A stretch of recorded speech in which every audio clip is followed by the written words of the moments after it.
It's the biggest night in American history. You guys are witnessing the showdown between Hillary Clinton and Donald Trump. Trump versus Hillary and political culture start right now. You're tuning into the destination for TV superfan discussion, AfterBuzz TV. And now, let the buzz begin. Hey guys, welcome. Everybody can't breathe. I know. We are trying to figure out what's going on right now. Welcome. Right now it's Black Hollywood Live's Political Culture. At the top of the hour, we're going to be doing a dual show today with Trump versus Hillary, AfterBuzz TV's other political show. I'm your host, Drexel Heard. You can follow me on Twitter at Drexel Heard. I'm going to go around the table because we got a lot to talk about. To my right, to my left, the lovely, from Trump versus Hillary, Miss Chelsea Galicia. And down on the end, from Political Culture, Miss Elena. Miss B is on the other end. And at the big board is Mr. Scott Moore. You can follow us on Twitter at AfterBuzz TV and at BHL Online, at Trump versus Hillary, at Trump Hillary 16, and at BHL Political Culture. All right. Start at the top of the show with a song with Pacific Soul LTD and their new song "We Go High," which which was inspired by the Hillary Clinton campaign. So we're going to show you their video a little bit later on in the show. So let's talk about what's going on right now. Let's update you on what is happening, where the board stands right now. Scott has our big board, so let's talk about it. Well, as we can take a look right now, Trump is in the lead with 137 right now to Hillary's 104. But, you know, these are a lot of the early calls, which nothing is surprising yet. You know, Florida, I think, is a little bit closer for Trump than what we had expected, perhaps. And hoped. But, you know, it's still very close to call. We're still waiting for a lot of the votes to come in from Broward County, which is a stronghold for Hillary Clinton. North Carolina is also very close, but we're still waiting for, she's doing better down in Wilmington area down here in southeastern North Carolina. So compared to 4 years ago, you know, Pennsylvania's too close to call, New Hampshire's too close to call. Ohio has actually been trending better for Hillary right now, too. So one of the Detroit Free Press has already called Michigan for Hillary, but, you know, it's a little too close to call, I think, for us to shade in Michigan just yet. So, you know, nothing super surprising yet so far for the night. So, you know, these numbers are obviously going to change, and right now these are the big numbers for Trump with him leading, but as we go on through the night, we get a little better numbers on Georgia, Florida, North Carolina, Virginia, which has also been a little bit surprising. But again, we have to look at where a lot of the numbers are coming in, and they're coming from the rural areas in the southwest part of Virginia. The big numbers that are going to be coming in for Hillary are up in northeast near Washington, D.C., and those numbers take later in general to come in. So we're going to see a lot of momentum probably for Hillary Clinton as we head through the night. So we shouldn't be too worried about Virginia just yet if you're a Democrat. But Pennsylvania, a lot closer than we were anticipating. So, you know, we're going to go back and forth on these numbers. It's going to be very close, and it may take a while to get some of these states to come in tonight, but we'll definitely be keeping you updated as the night goes on. So if you're the Trump campaign, what are you looking for? If you're a Trump supporter, you're the Trump campaign, what are you looking for? And if you're the Hillary campaign, what are you looking at? What are you looking for right now? Well, right now in Florida, for instance, in Pasco County, which is just north of Tampa, Trump ended up winning that county by 51,000 votes compared to only 15,000 votes for Romney 4 years earlier. So you're looking at really racking up the rural areas of Florida and really getting those red areas even redder to counteract Hillary Clinton's numbers down in southeast Florida, where she's going to be getting very high numbers as well. But to counteract that, they're looking at places like Pasco, which had huge numbers for him compared to Romney 4 years ago. Same thing with North Carolina. You're going to be looking at all the rural areas in the middle here between the Charlotte area in western North Carolina and near Raleigh-Durham. You're going to be seeing how those numbers are going to go up compared to how Romney was doing 4 years earlier. And same thing with Georgia. You're going to be looking at those numbers. Now, if you're the Hillary Clinton campaign, you're going to see how the rest of Broward County comes in, because they've been coming in pretty slowly. And you're going to see how the rest of the numbers do in Palm Beach County and Miami-Dade County to see if you can counteract some of those red counties for red numbers for Trump. Same thing in North Carolina. She's doing much better in Charlotte than Obama did 4 years ago, and also down in Wilmington. So if she can keep those numbers high, it makes it a lot closer for her in North Carolina. And Ohio, Cuyahoga County, where Cleveland is, has been slow to get numbers to come in. And if she can keep those numbers pretty high, it's going to look much better for her in Ohio. So we know that going into this, she had a pretty solid stronghold on Democratic, typically Democratic states. So basically, how many states does she have that she only had to win one state? Right. kind of put that number over. Trump had to flip almost every swing state. Are we trending towards... And he would have to pick up a blue state as well. Which might be Pennsylvania if... Maybe Pennsylvania, but I still think, her numbers in Philly are not quite as strong right now as Obama's were 4 years earlier, but those numbers are still early. So, that's probably the one that might be teetering more on the edge than anything else, because as I said, some places in Michigan have already called that for Hillary. Wisconsin, I think, is going to be safe for Hillary. Same thing with Minnesota. They have not elected a Republican for president since 1968. Right. So, they were the only... This is when I love the poll man. Scott knows everything. But I mean, I put him at the big board. But I mean, Minnesota was the, to put it in perspective, Minnesota was the only state that went Democratic in 1984 with the Reagan landslide. So Minnesota is definitely going to stay blue. Again, he's likely going to pick up Missouri if you zoom out. He's going to get all the upper Mountain West here, Montana, Idaho. So really all she has to do is keep her Democratic stronghold. She's really got to keep Virginia. We've got to keep that, and if you're a Democrat, and she's definitely got to really keep Pennsylvania. But if Pennsylvania flips, it's going to make it a lot more interesting and a lot longer night. So I just want to kind of point out to everybody, race isn't over yet. I know everybody keeps texting right now. I'm sure you guys are getting a lot of texts. It feels very scary. This is not... A lot closer. And I always say, I told somebody just a few minutes ago, I said, I think it's really scary because the stakes are so high. It's not necessarily, the map is what it is right now. It has not changed based on what we're seeing right now. I'm looking at the number in Virginia. Still no surprises, right, really. Still no surprises. It's 79% in right now based on when we started the show, Trump was up almost 2 or 3 points in Virginia. It's now tied back in Virginia. Because those Northern Virginia numbers are going to start coming in, and when those start rolling in, that's going to make the difference and make or break for the state to be carried by one or the other. It's 22% in Pennsylvania, 28% in New Hampshire. So right now we got a lot of time left, so everybody stop panicking right now. We got a lot going on. We got 3 or 4 more hours to get through this. So Chelsea, let's talk about what's happening in the Senate. All right, let's do that. For some reason, my computer's lagging behind because it's still saying 42 for the Republicans, 41 for Democrats, but everybody else has got 42-42. Right. So my computer's a little bit asleep. Yeah, 42-42. I don't know what is going on because some of us are looking at the same sites. But be that as it may, this is looking... I'm going to say good because I'm hoping that the Democrats are going to be able to flip the Senate. Even if it's a 51-49, I'd be cool with that. It's still too early to say how we're doing. I don't think there's any really been surprises yet. 34 Senate seats up for grabs right now.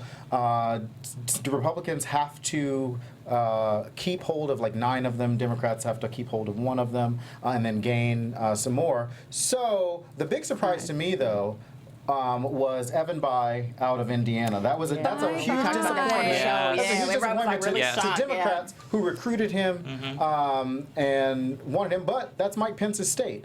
And somebody jump in. So, at what point in history has a vice presidential candidate lost their state? Did Gore lose Tennessee? I was just about to Gore lost Tennessee. I was about to say, yeah. But he was a Paul presidential Ryan candidate. lost Wisconsin in 12. So Mike Pence was actually a great pick if they wanted to keep Indiana. Obama won Indiana in 2000. Barely, though. Barely. But Democrats still won that state.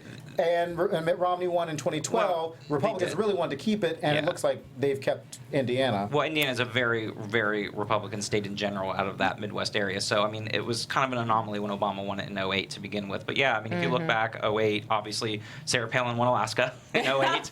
So you look back. There. Right. Yeah. So we got Florida is very decisive in the Senate race. Yeah. Yes. I don't even, Rubio, whatever. So it's very interesting to see how close it is on the presidential front and then how split. As of right now, it's 52-44 Rubio. Yeah. It's already been called for Rubio. So that's not even close. It's bizarre for me to see such a wide spectrum here in this one state. On the good news, we got Tammy Duckworth won her race in Illinois. Beating the incumbent Mark Kirk. That's a veteran Democrat. She's a military veteran, Iraq War veteran. Winning in Illinois. And that election, that race got controversial when the opponent Kirk made some kind of racial undertoned remark at a debate, and from there things flipped in Duckworth's favor, and she's done well. 61-33. That's pretty much. I guess, can we call that a landslide? Yes. Is there an official cutoff for landslide territory? Right. And in the House right now, there are 435 seats up for grabs. That's a lot. I think when we talk about the primary, and I think as people start to get to understand this election a little more, they don't start to realize how important these congressional races can actually matter. And I know a lot of Bernie Sanders supporters started to realize that, especially in states where they wanted to take over Debbie Wasserman Schultz's seat. I know a lot of congressional seats are up for grabs here in California. And across the state. So 400, that's a lot. That's what you see, yeah. It's the entire House. But I know NBC News projected early on that the Republicans would keep the House. Right. So don't get your hopes up that No, but at least they tightened it. going to be a flip. No, I'm not with that. I mean, I know what the results are saying, but somewhere in my heart, I'm just like, there's no way that they're going to win the entire House. No. Well, I mean, they'll keep control of the House, and it looks like in the past 2 weeks that Republicans have really put the brakes on Paul Ryan's ascension back up to the speakership. I mean, they're like, hey, pump your brakes. We might want to rethink this if we win the House. Do you guys think that the Freedom Caucus is going to allow him to remain speaker in under what could possibly be a Trump presidency? Please. Hypothetically speaking, I want to listen. On normal nights, I am about as partisan as I know now. We got to call it. But it's election night. We're going to try to do things a little bit differently. So I want to make sure that You're much better than I am because I'm like wearing it on my sleeve, my shoulder, my forehead. I mean, clearly, it's no surprise with my white tie where I want the election to go. But under you even got a blue pen. I know. I was like, I'm only wearing a tie if my candidate wins, which is obviously that is. So under a Trump president, do you think Paul Ryan survives as speaker? Interestingly enough, I'm not sure. And I'm not sure because if Trump wins the presidency, I personally just don't know what to expect. Like, I don't know how he's actually going to manage anything. Like, I mean, we know where some of his decisions are lying and how he makes decisions, but when it comes to like other people's jobs, I really just don't know where he stands or what decisions he's going to make. So I'm not sure. Well, go ahead. I am trying my very darndest to not let my mind go to Trump presidency, so I'm going to be terrible on this part of the analysis because I can't even go there. I really, I can't imagine Trump and Speaker Ryan at the helm of the whole country. And Mitch McConnell. I would cry. I'll be right there in the corner, fetal position for a couple of days. I don't know how to imagine that and keep my sanity at the same time, especially with my heart rate going the way that it is. It's just I am surprisingly calm right now. Everybody keeps like, you are my trusted person on all things, what's happening right now, and I'm like, everybody, I am trying not to get a little when crazy I got now. here, everybody in the studio was like, what's going on? Should I be nervous? Should I be nervous? And I was the one being like, no. Yeah, like everything's fine. The map is looking as expected, and there's nothing to be alarmed about. And then we get up here, and I'm like, holy sh! Right. I think it's just now. I don't want to say just now, but I think it, like we talked about before the show, where it's hitting us, where we're like, Trump is really running, like he could be president. And I know we were saying like we were having anxiety when I came in. You know, he was so cool. Drexel, you were so cool and calm. I was like, I said he's panicking. I know he is. He's panicking on the inside. It looks like any hopes are dashed of the House flipping to Democrats because CNN is projecting that the Republicans will maintain their majority. Which is not a surprise. Not surprised. Yeah. No. And just so you guys have an idea, we're looking at probably about three different places of race calls. So you got the Associated Press, which I know a friend of mine texted me and said, "Who should I be looking at?" I said, "Always look at the AP because that's where the networks will make their calls from." Exactly. You can also look at if you're on Twitter, you can look at Benchmark Politics. Follow them on Twitter; they're really great. Decision Desk HQ on Twitter will give you some really great numbers, like down to the nitty-gritty numbers.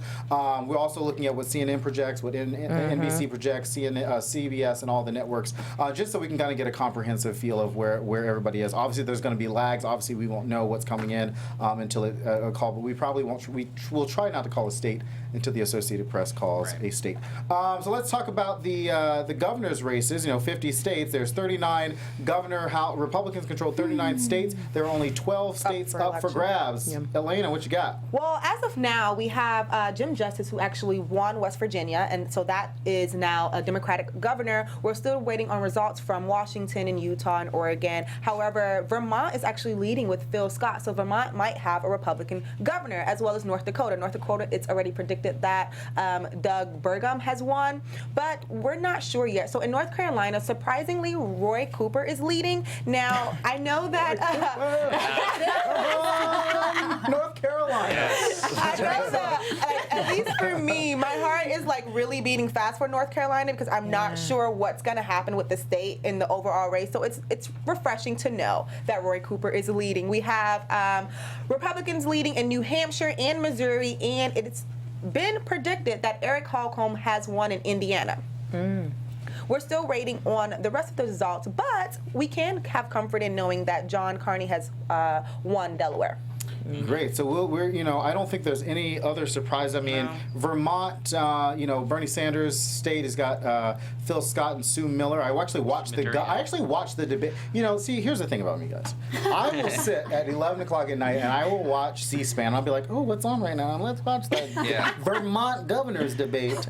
And so I'm watching this, and it was actually a really good debate. I generally think that Phil Scott is a little bit more to the left of Republican governors. Well, I mean, it's Vermont, so you don't have to a be in choice. Vermont, exactly. And the thing that's unique about Vermont is they do tend to elect Republican governors. Peter Shumlin, who's the current Democratic governor there, is not very popular. Phil Scott was a very popular lieutenant governor. It doesn't take a lot of votes to switch one way or another to a very small populated state. So it's not a total surprise. The Jim Justice thing, I think, is a little more surprise in West Virginia, especially when Trump won the state 2-1, and then you get this Democratic governor. He's a little bit unique, too. He's independent, wealthy guy, former coal executive, But the good thing is Democrats keep that governorship because Earl Ray Tomlin is term limited, and that's a Democratic governor right now. So West Virginia keeps their current Democratic governor, so we're not losing that. A little disappointed about Indiana. Yeah. Greg was leading for a while, but again, it was a very red state, so not a total surprise. It would have been a nice upset, just like if Evan Bayh had won the Senate seat there. John Carney winning Delaware, not a surprise either, heavily Democratic state. Again, overall tonight, nothing major so far has been hugely surprising from out of the realm. I have a question for you guys. Being that Mike Pence is from Indiana, and we know all of the upsets that's been happening with the people there and how they felt about the way that he was ruling and so forth. Are you surprised that it actually remained a red state? Is that surprising? Because I feel like with what we've been talking about and with what we've been hearing, especially with political culture, when we talk about Mike Pence and the people, it was almost out there that Democrats will kind of rule the state at this point just because of the upsets that the people are feeling. Where do you guys think that this steadiness has come from? Is it like the people who weren't voicing their opinions, or how do you feel about that? Yeah, I mean, when you talk about there's always going to be we always talk about the silent majority in certain locations. I think what Democrats did not do well this election was go after Mike Pence, and I think I've said it significantly over the past few weeks, is that if Democrats had gone after Mike Pence the way that they should have, if Tim Kaine had gone after Mike Pence during the debate and actually talked about Mike Pence's record instead of actually talking about Donald Trump, because Donald Trump was already self-destructing. Democrats didn't go after the bottom of the ticket, and the bottom of the ticket is what was saving Donald Trump with the Republican base. You go after those people, you go after somebody that Republican women can't trust, then you damage that ticket, and Democrats just didn't do that. Chelsea? Such a shame. Yep. Let's talk about a couple of things that are happening in North Carolina right now, since I'm from North Carolina. I wear my NC State hat, but we're not going to talk about that. So Raleigh-Durham, where you got the tri-state area, you got Raleigh-Durham, you got Duke University, you've got NC State, you've got Chapel Hill, really strong college towns, likely a strong Hillary Clinton location. You got Mecklenburg County and Charlotte. Yep. Mecklenburg County is where Pat McCrory came from. He was mayor of Charlotte at one point. Surprising, does that surprise you guys that he can't pull off a city that he came from? A little bit. Yeah, a little bit. I mean, honestly, nothing is really surprising, as we keep saying. But Not surprising. it is a little surprising because you think that he would just have more pull from, where he From comes his own support, yeah, exactly. From his home support, you would think that he would automatically take his city, but Chelsea, how is North Carolina also has a really important Senate race happening, Deborah Ross and Richard Burr happening. So Kay Hagan lost to Tom Tillis back in 2012. That shocked me that was a bummer. because Kay Hagan was so popular in that state, and they had a kind of a Republican wave. They ended up taking the legislature, they ended up taking the governor's house, they ended up taking the Senate, and they won the state, and then they won presidency. Right, and then Mitt Romney took that back over from Barack Obama. Where is Deborah Ross right now in the race? We got 50.6% to Burr, 45.9% to Ross Now, at the moment. did we not learn when the last time a Burr was in the Senate? What happened? I think it's going to be pretty close. Hopefully, Deborah Ross pulls that out. That'll be a great pickup for Democrats. In Florida, so our key states right now, Florida, we're looking at Florida, North Carolina, Virginia, Pennsylvania, Ohio right now. The West Coast states, obviously here in California, we kind of have an idea of where that's going to go. A little bit later on, we're going to be looking at Colorado, Arizona, Nevada, and possibly Colorado, just depending on what's happening out there. Exit polls. Yes. Let's talk about those for a little bit. We've had a lot of very interesting numbers. The thing I think that to me was kind of the biggest surprise was, we've been talking about this divide between white college-educated voters and non-college. But yet the women voters across the board have voted so heavily for Hillary Clinton. I mean, the numbers were like 52 to 31 of non-college educated white women that were still breaking for Hillary Clinton. So I guess maybe I'm hoping that some of these numbers are still going to come through, or these numbers are going to change, because it does surprise me to see numbers of that high magnitude that I was not expecting. I was expecting that the white women that were non-college would have been a lot closer. Trump, of course, is dominating among white men, 70% for non-college educated, and about the same number for those that are college educated. But here's an interesting key fact, though, and if this holds, this will be very impressive. This may be the first election where a Democrat has actually won the college educated vote. Right now it's looking like 52%, and it has not happened since like 1952. It's always been the Republican candidate that's always won the college educated group. So that'll be an interesting Which is right so now, funny 52%. because the accusation is that everybody's being liberalized in college, and it's not necessarily true. It doesn't hold out. But some other things that are still haunting both candidates is you had 62% of people saying they were still bothered by Hillary Clinton's emails, and you have 71% of people that were still bothered by the accusations from women against Trump. So those things are still haunting both candidates, and the unfavorability numbers are still very high for both. 54% for Hillary Clinton unfavorables to 61% unfavorables for Trump. So you have two very unfavorable candidates running against each other right now, and those numbers have held up pretty well. If you're thinking about, if you're comfortable with the federal government, 81% of those people that feel, the federal government is fine, they're voting for Hillary Clinton. If you're angry about the federal government, those numbers are basically reversed. You have 77% of people voting for Trump. So let me ask you this. So right now, the white vote is going really strong for Donald Trump. Yeah. Is it an issue thing, or we talk a lot about it on Political Culture, and I know we've talked about it off camera a little bit, or is it a control thing? You lose this election, you lose your control of the majority at this point. I mean, this is like the last election, the last gasp for white voters in America to say, we are the majority, we've got control, we've got control of the power. That's probably a little bit of it. Especially for I want to say for white men, and I think economical stuff, again, because I think they're always drawn to the Republican candidate because they feel like if they're, they're going to cut taxes and there's still some of that. But I do agree with you. I think that this is sort of the last gasp, but we're not seeing that as high of a number with white women. For some reason, I've seen two very interesting things. The president's approval rating beyond 56%. Okay, so it's really good. And then historically, that's pretty good, right?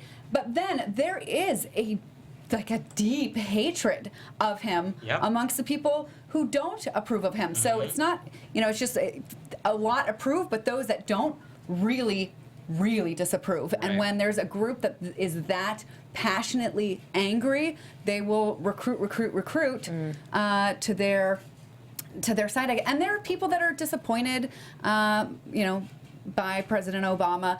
And I think that people don't understand how much obstructionism there was that went on. Do we not, don't forget, people, that the Republican Party didn't make a secret out of the fact that they just wanted to not let Obama win on anything. They didn't want him to look good. They didn't want him to pass anything. And that their only job was to block Obama, not to help the country, not to better the economy, none of the things that are very Republican things to do. It was just be obstructionist. And then everybody just looked at Obama and was like, yo, dude, you promised all this stuff. Where is it? And then, so to some extent, it backfired on Republicans because nobody's very jealous of where their party is as a whole. But for some reason, that's what has fueled Trump among white voters. I definitely think that's what we see when it comes to Trump and his campaign. It's not necessarily everyone for Trump and for all that he's trying to do. It's more so just another fight against the Obama administration because of where President Obama stands in the fact that some of what he has been working forward will be trickling over to Hillary Clinton. It's more of that fight, no. So it is a power thing. It is, we want to make sure that we have the power, and we'll let you in if we say that you can come in. But other than that, then no. Which is what Mitch McConnell said right when he came in. I also want to quickly give a shout out to everyone that's in the live chat. I see a lot of chatter. I want you to know that we see you. If you have questions or if you have predictions, please just go ahead and chat us so that I can call them out. And B, what is happening in social media right now? Where is everybody's head? I'm watching my text messages, watching my Twitter feed. What's happening out there? So, J.K., the famous author who we know, J.K. Rowling, of course, she tweeted out and she basically said, look, I'm already at my house panicking. She said, I'm going for Hillary, and she literally was like, the states haven't had the results yet. I'm already at home, having anxiety attacks. So definitely shout out to JK. I know she was saying, like I said, pro Hillary. Another person who was very, very interesting. He is an actor from MTV, and he's a Trump supporter. Actors? I know, right? What happened to music? Right, that's what it was supposed to be.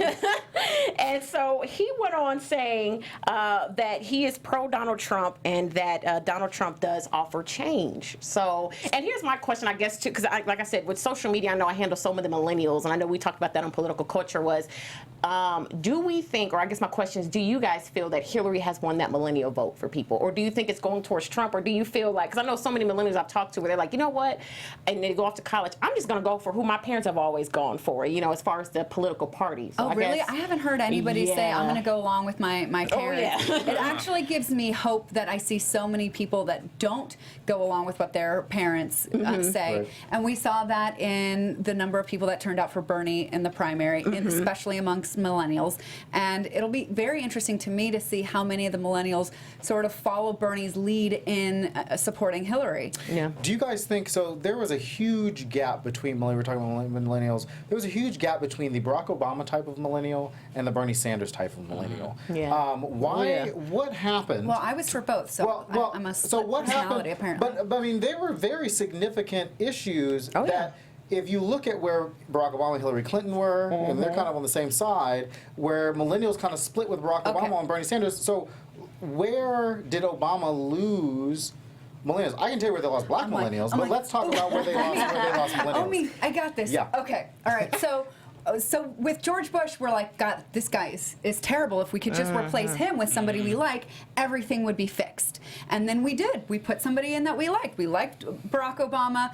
We had him president for 8 years. But then we saw that still nothing can change. So then we saw it's not the president, it is the whole system. And then we started to really understand how the system is, and the money in politics, and the, this kind of corruption that is involved in our politics. And so we saw that it's not just about the president. There's a bigger systemic problem going on. Absolutely. And the president who wants to address that systemic issue is the one that's going to get the millennial vote.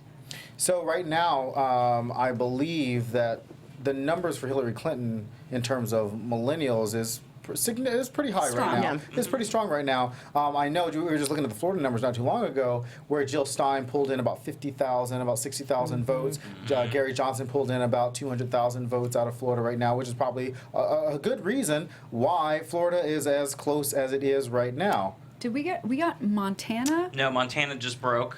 And also, just for the governors, Gary Herbert, no surprise, won re-election in Utah. But yeah, Montana just went to Trump as well. So we'll update our board here. We're gonna update Yes. the big board. The big board. Let's not sound too excited over there. But the good news That's an is. enthusiasm for democracy. Yes, the good news is that yes, these numbers are coming in, and again, no big surprises. Also, Virginia, Hillary Clinton is back in the lead now, as those northern counties. Virginia came in, right? Loudoun County, Fairfax County. Those are starting to come in now, and those are going to help probably break Virginia towards Hillary. So those numbers come we in. do see that Florida is hovering at 95%. We know how Florida goes in elections, and it could be a long night in Florida before that number comes in. It's 29 electoral votes. Yes. However, if Hillary Clinton pulls out her win in Virginia, if she pulls out a surprise win in North Carolina, she takes California, she either takes Nevada or Arizona, she keeps a hold of Pennsylvania, I think, and then keeps hold of Michigan. I think that's the ball game. Oh for yeah, Hillary Clinton. it's a lot more of an uphill climb for Donald Trump, regardless of how we're looking at, because he could win Florida, Georgia, North Carolina, he could win Iowa, Ohio, and he could win Arizona.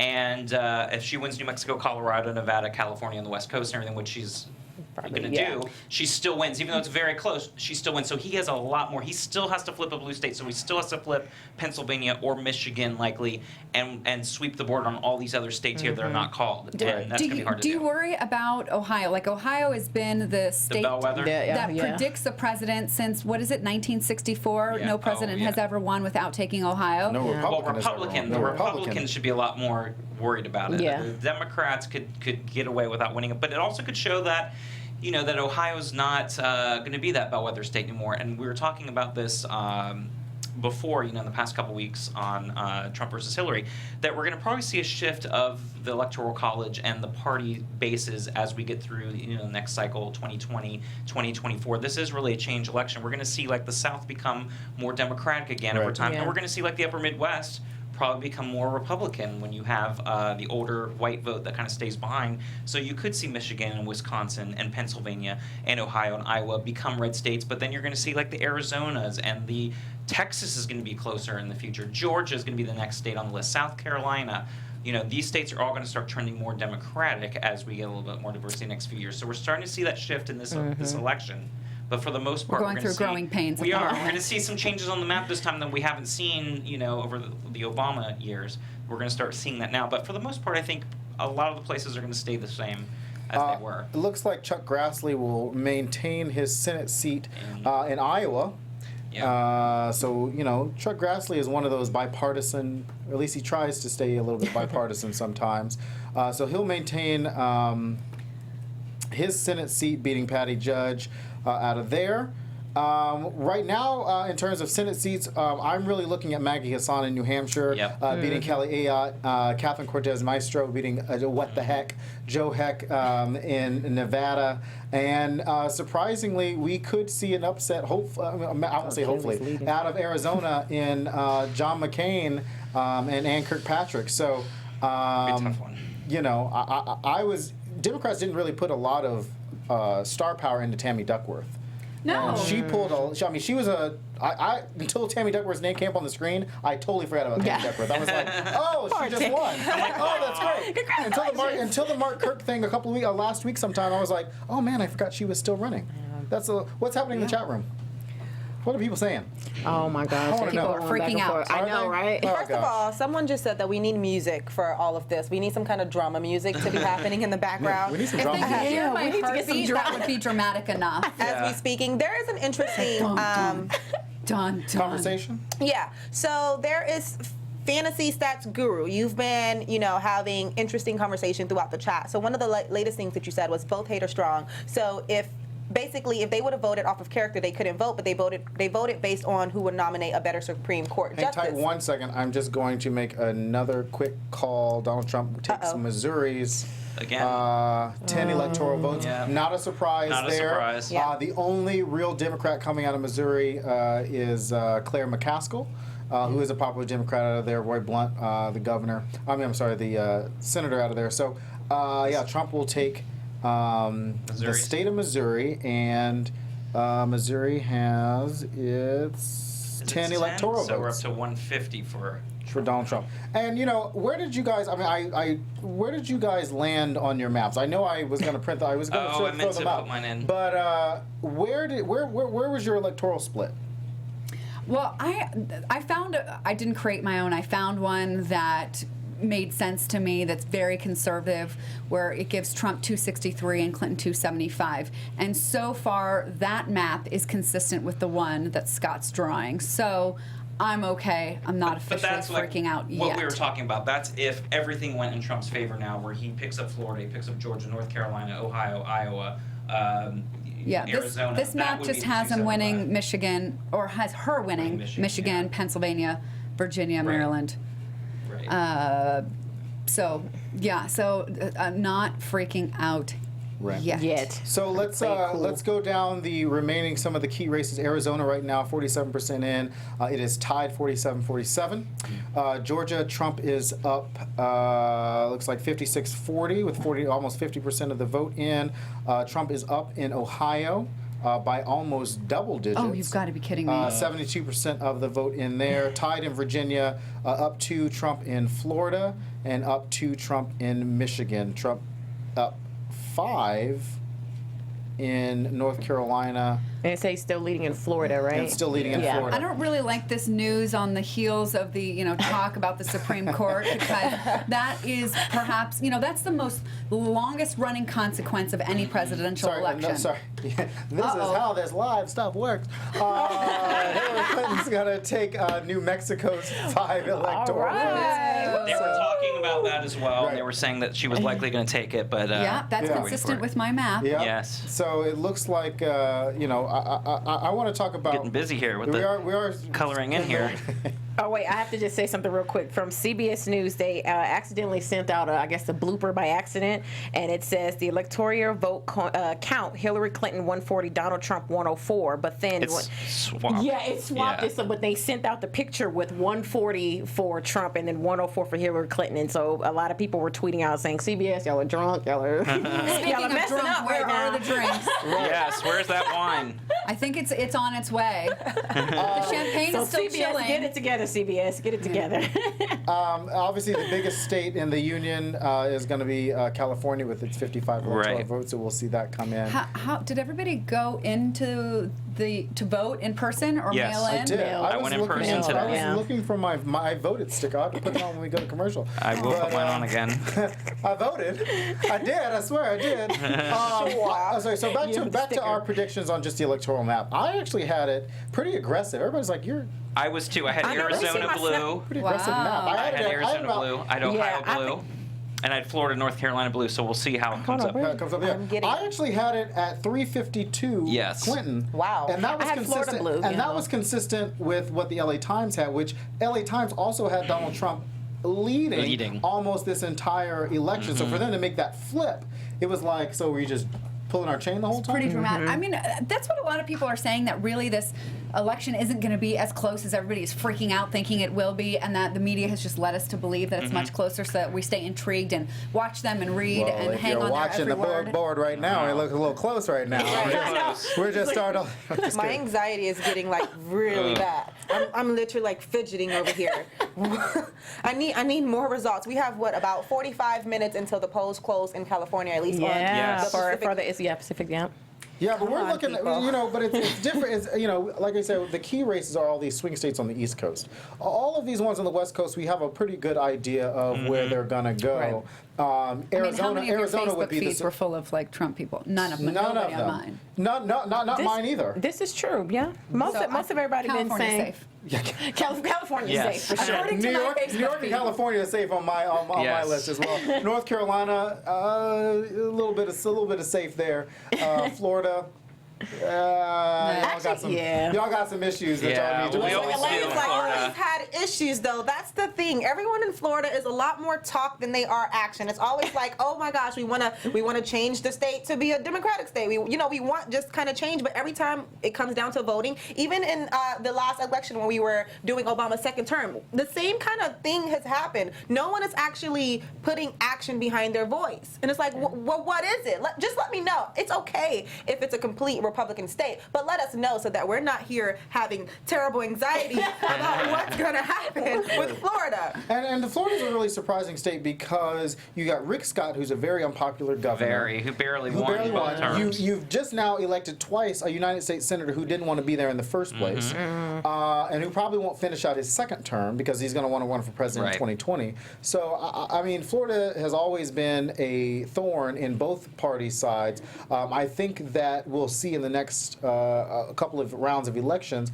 what key factor that third parties play in those elections. What do you guys want to see from third party candidates going forward? And I say that because I've always said that a Jill Stein or a Gary Johnson or an Evan McMullin really should have put their resources in flipping a lot of these congressional districts, a lot of these city city councilman races, and then working their way up. If you start from the top, I have you can't build some breaking news on the Senate. It looks like Burr is won re-election in North Carolina, so that's making it a lot tougher for Democrats now. So Richard Burr takes. That wasn't very surprising. I think it'll be a nice. It makes it more uphill now for Democrats trying to reclaim the Senate now because they've lost Indiana and Bai was for a long time leading. So now you've really got to make sure the Democrats have to get New Hampshire, and they're going to have to get, Nevada now. And now that the other states have gone to the Republicans, so it's definitely going to be a lot more of an uphill battle. What do you think North Carolina's going to do if? Do you think North Carolina's going to re-elect Pat McCrory then? It's going to be closer. Well, I think it was Roy Cooper was leading close, out of the Democrats. Then you had Hillary, in second place, and then you had Ross in third there. So there's still hope that Roy Cooper will be able to eke out a win there. But it's going to be interesting because, McCrory's still very unpopular as a governor there. With predictions in New Hampshire, though, it doesn't seem like the Democrats may take it. So where does that leave us at that point? Well, we're going to be definitely an uphill for Democrats. It's going to be an uphill battle if they don't take, because then they're going to really have to win Pennsylvania. They won't have any more choice. And we have a lead in Pennsylvania, so that's right. Got our fingers crossed. And I think people have to remember in 2012, Mitt Romney won. Mitt Romney won 47% of the vote in New Hampshire. So New Hampshire is always going to be a very close state. But Kelly Ayotte really was playing this teeter-totter with whether or not she was going to, be for Donald Trump, whether or not she was going to be not, and then she made that statement about how she would, she would tell her kids that you could look up to Donald Trump, and then she had to go back on that. So I'm really pushing for Maggie Hassan out of there because more women in the Senate. I mean, I like Kelly. I actually genuinely like Kelly Ayotte. I think her and Olympia Snow and were always the more sane Republicans. And they kind of have to be where they come from. Right. New Hampshire's also, even though it does go back and forth, it is very much the live free or die state. They are very much like independent, and they're not going to want too conservative of a Republican leader. That's why, you have Republican governors up there in the Northeast, and they do well, but they can't be the way the national GOP is to be able to succeed up there. But it's politicians like Kelly that give us hope in having, the multiple party country. We want more politicians who are a little bit more fair, where they may not agree with what the Democrats think. However, they are able to effectively communicate and work with someone who doesn't share their views. So we want more of that. That's what we've been asking for. A healthy relationship. And to touch on back what you said, I know we're going bouncing around, but I know you said about the third party with Jill, and I know a lot of people were saying, that down my timeline at least, where people were voting for Jill and saying, I feel like I would throw my vote away, or she's only 2%. And so how do y'all feel about that? It's just as far as like the I had a lot of friends here in California who say this is a safe state for Hillary, so I'm going to exercise my vote Right. for a third party because I want a third party candidate to achieve that magical 5% so that they can start getting matching funds and all that. So, I understand, and I considered doing that myself, except that on Trump versus Hillary, I'm here saying, why I was voting for Hillary in large part because it was a vote against Trump. And so I felt hypocritical in saying that to all of America and then myself saying, you know what, I'm going to vote my conscience and vote third party, but you have to vote for the lesser of two evils. Yeah. And so I voted for Hillary because that's what I was sort of telling everybody that I thought needed to be done nationwide, even though I could have probably voted for a dog and, Hillary would have been fine in the state. So let's do this. Let's take a quick break. We'll come back. We'll talk about some of the. We'll come back with political culture and then we've got a little time before we switch over to Trump versus Hillary, and let's talk about some propositions. That are happening. Yes. Some big things on the Very ballot big, yeah. outside of our president, Senate, governor, congressional races. We will be right back.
thing to actually see. Welcome back to Trump vs. Hillary Political Culture here at AfterBuzz TV. We are in the midst of election night here, so thank you all for joining us. To the table, We are please live welcome, and lit. live and lit right now. Please welcome our co-host from Trump vs. Hillary, Mr. Christian Bladt. Hi, everybody.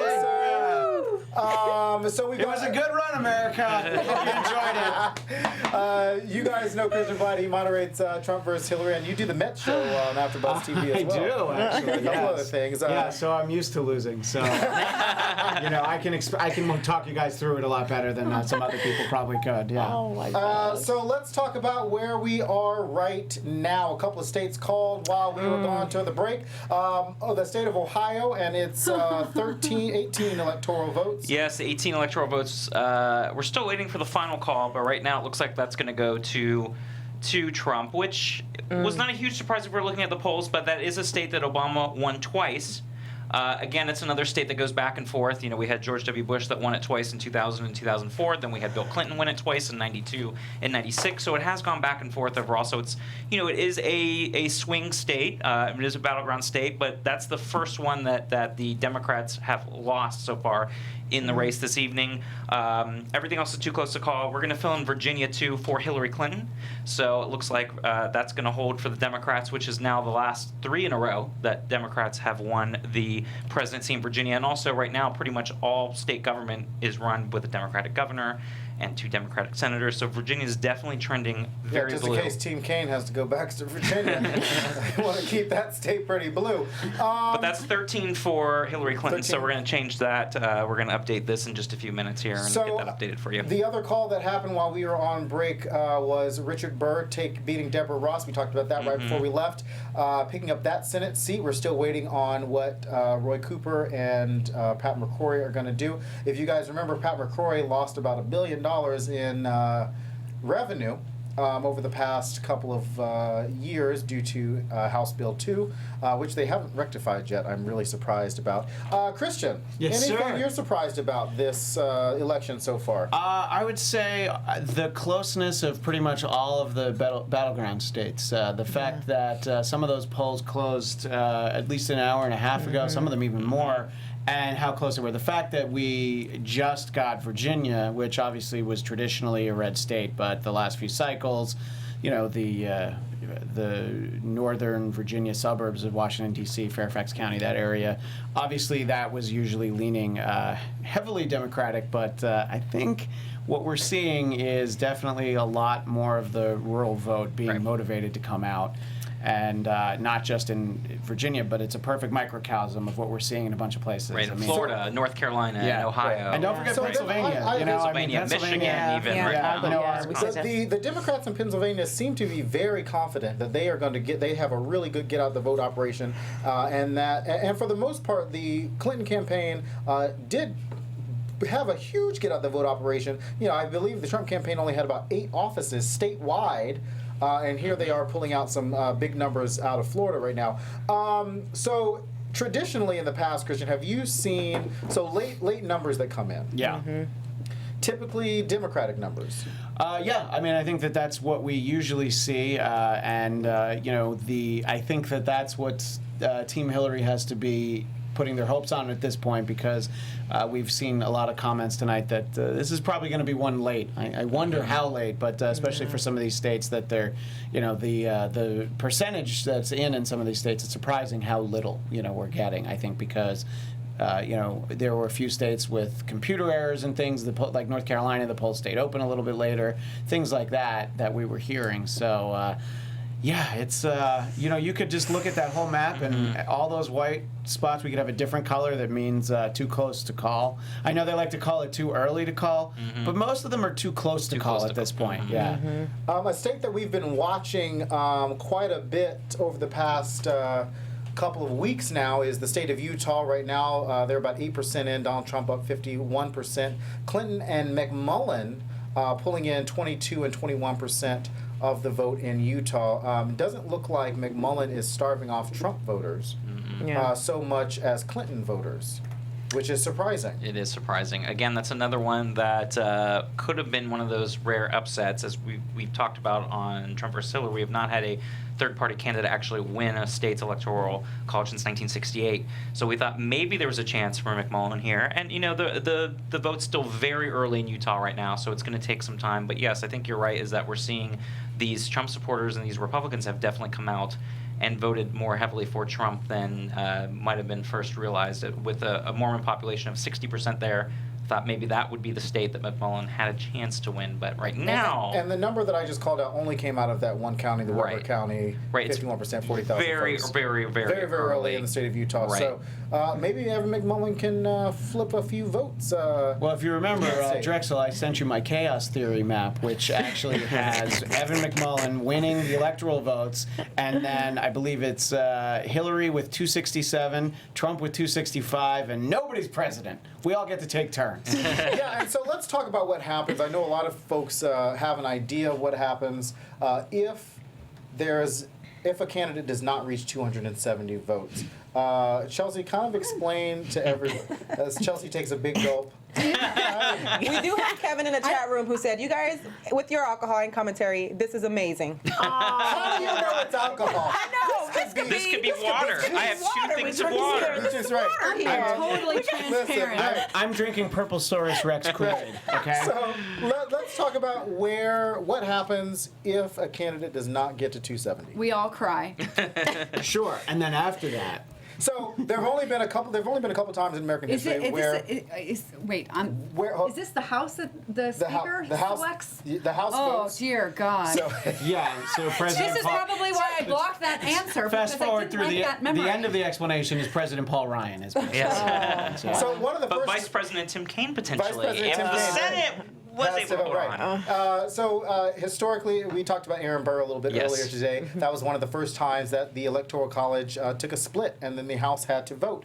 And if you watched Broadway's Hamilton, you'll know who really pushed those folks to make that vote for Thomas Jefferson to win the presidency, which it looked like Aaron Burr might have taken it at the time. But typically what happens is that the House of Representatives will vote on the president, and the Senate will vote on the vice president. And that was an interesting time too, because the number two candidate, the runner-up, became vice president back at the beginning of our republic's history. So, you know, it would have been like Hillary Clinton winning and then Donald Trump being vice president if she was to win as projected, or vice versa. So that changed also 1824. We had that, and that's how John Quincy Adams ended up winning the presidency. And then that was ugly. 4 years later, Andrew Jackson came back and ended up winning the election there. So we've had it a few times, and we've had a few times with You the say popular... it like you were there. Why do you think he knows all this stuff? I was there. I was, yes. So we've had it a few times. That was, 1824 was definitely... It was a tough year. It was a tough year. I It was remember. definitely a tough year. But John Quincy Adams ended up being elected by the House of Reps, the only time that has happened in that sense. But then 4 years later, Andrew Jackson came back and won heavily. So this is a kind of a historic election for both candidates. Yes. On one front, you've got Hillary Clinton, first woman president. On the other hand, you've got Donald Trump, an outsider, a political outsider. But this isn't the first. And the oldest, too. And the oldest. If he was to win, would be the oldest. But this isn't the first time almost in the past century or so where we've had an outsider come in. Dwight Eisenhower was a general outsider. He wasn't really a politician, kind of came in as a general and won election. And the thing about that is nobody knew what political party he was going to be. Right. Both the Democrats and Republicans were wooing him at the time. And it wasn't until, at the time, it was not like now where we're having elections 2 years before. It was basically a few months before, and he said, I'm going to be a Republican. And at the time, you'd had Democrats as presidents for the past 20 years. So at that point, I think the country was pretty much ready to bring Republicans back in. And obviously, Ike was hugely popular as World War II general. But you're right. I mean, but with that said, there's always been either military experience, like Ulysses S. Grant or Dwight Eisenhower, or government service experience. So this would be the first time that a complete outsider without military experience has won. If Trump was theoretically to win, well, right. But this would be the very first time that a complete outsider that's not been in the military would win, theoretically.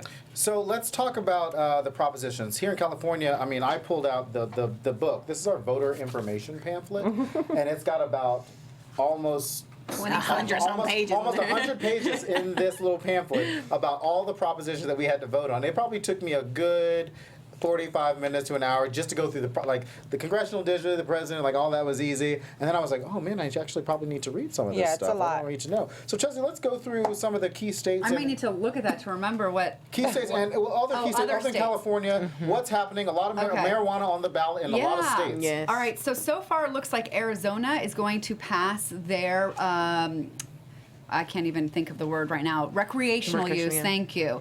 That's at 53% right now, go Arizona.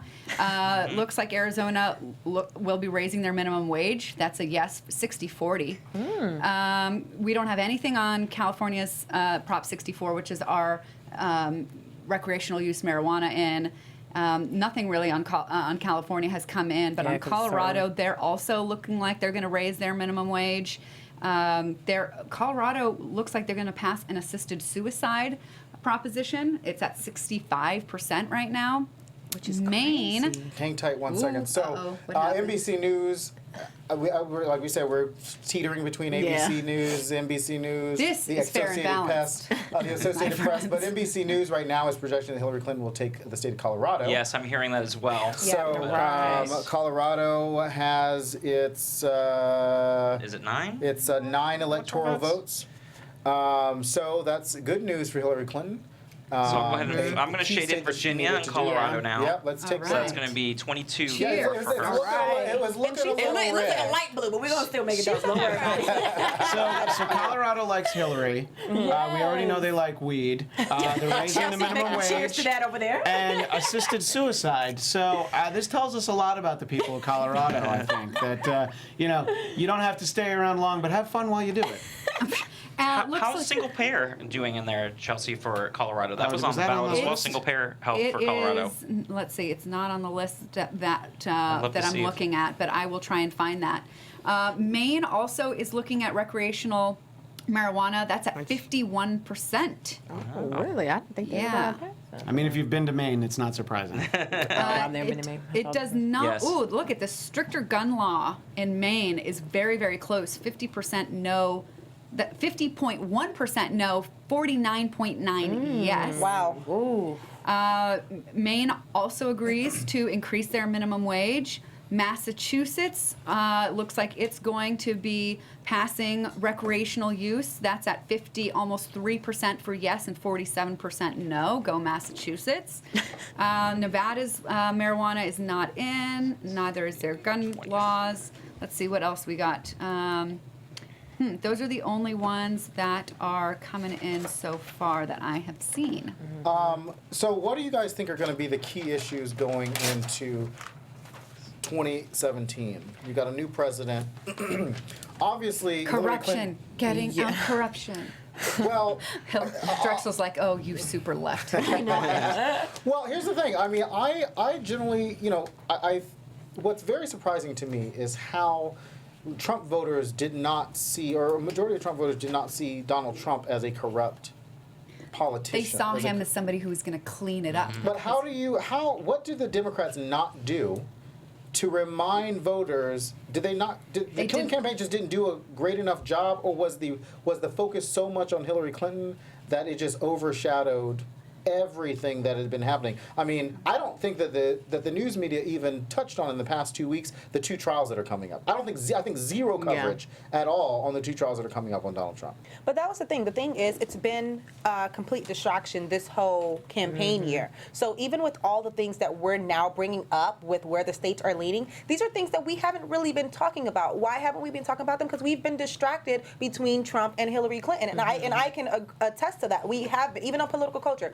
We'll talk about some of the scandals that are coming up. We'll talk about how we're tired of this, we're tired of that. But we haven't really been educating people on other things that have been happening. So I think that, we have to step up and take responsibility for that. So I do believe that maybe the Democrats were distracted and they didn't push their agendas as much as they would have had it been not controversy. If they really wanted to reach out to Bernie voters, they would have talked about gerrymandering. I want to know how many Trump voters know what gerrymandering is. Right. And just in case you don't know, that's like the drawing of district lines. Right. And that's been altered to make it easier for the incumbent to stay, and that's been part of the problem. Restoring part of the Voting Rights Act that was demolished recently and has made it harder for people to access voting. I mean, in some states, the number of polls has been cut in like half. Yeah. What else we got? Campaign And just to clarify, finance. polls, you mean polling places, right? Thank no, you. no, that's not even. I didn't mean that as a joke. I just think people should know that you didn't mean like polls as opinion Stripper polls. polls? Right? So like we said, we'll always call It made sense that you assumed I meant that, but no, I meant polling places. Got it. So Sorry, like we said, Drexel. we'll always call when the AP makes a decision. They officially called the race in Virginia for Yes. Hillary Clinton and for Colorado. Colorado For Colorado, in, yes. so 538. How did you guys? I watched a lot of my friends.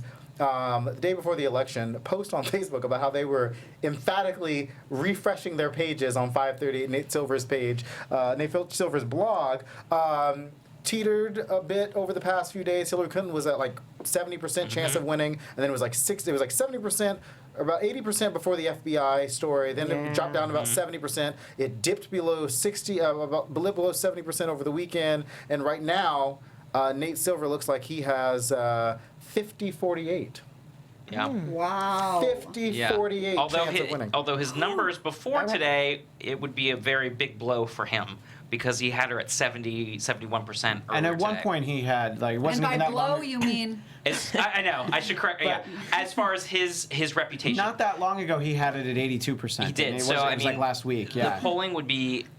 This would be very, very bad across the board for polls because they would be way off. And if this is she the came point back that I online. always make on the last few weeks on Trump versus Hillary, but I believe he also had 12% chance that the Chicago Cubs would win the World Series. Yes. So this has not been a good year for Nate No, Silver. it's not. Yeah. And he's been wrong before, and Yeah. I think people have to realize that they've been relying on certain polls these Right. entire times instead of looking at the Real Clear Politics average, which everybody's been relying on Nate Silver and not really relying on the one polling, the one polling place that really Matters. everybody should really The matters. aggregating of all the polls. But again, still even Real Clear, like I think this would be a wake up for everyone across the board because even Real Clear Politics had her up plus 3.5 today. Right, but So- to be fair, Real Clear Politics also had Barack Obama only winning by 0.7 in the last election. He ended up winning by +2. Right. So. Yeah. I mean, I don't know what's going to happen right now. Nate Silver has the Republicans. That was a flip. Yeah. He had Yeah. 80% Democrats winning a couple of weeks ago, and now it's 80% Republicans winning tonight. Oh, and his no. Yeah. It's just- expected electoral, like I had 350. His right now is 272 votes. Well, if you remember, Drexel, we learned 4 years ago that it's not over until Karl Rove says it's over. So it's a long night still. Yeah, so let's go back to the board and let's get a little update of where we stand and what is about to come in. It seems like we actually might lose North Carolina to the Republicans when it comes to governor. Right now, the governor is leading, the Republican governor is leading. In the Senate, the Republican governor is leading. When it comes to the presidential election, Trump is up by 5% right now. Yeah. So it's leaning red.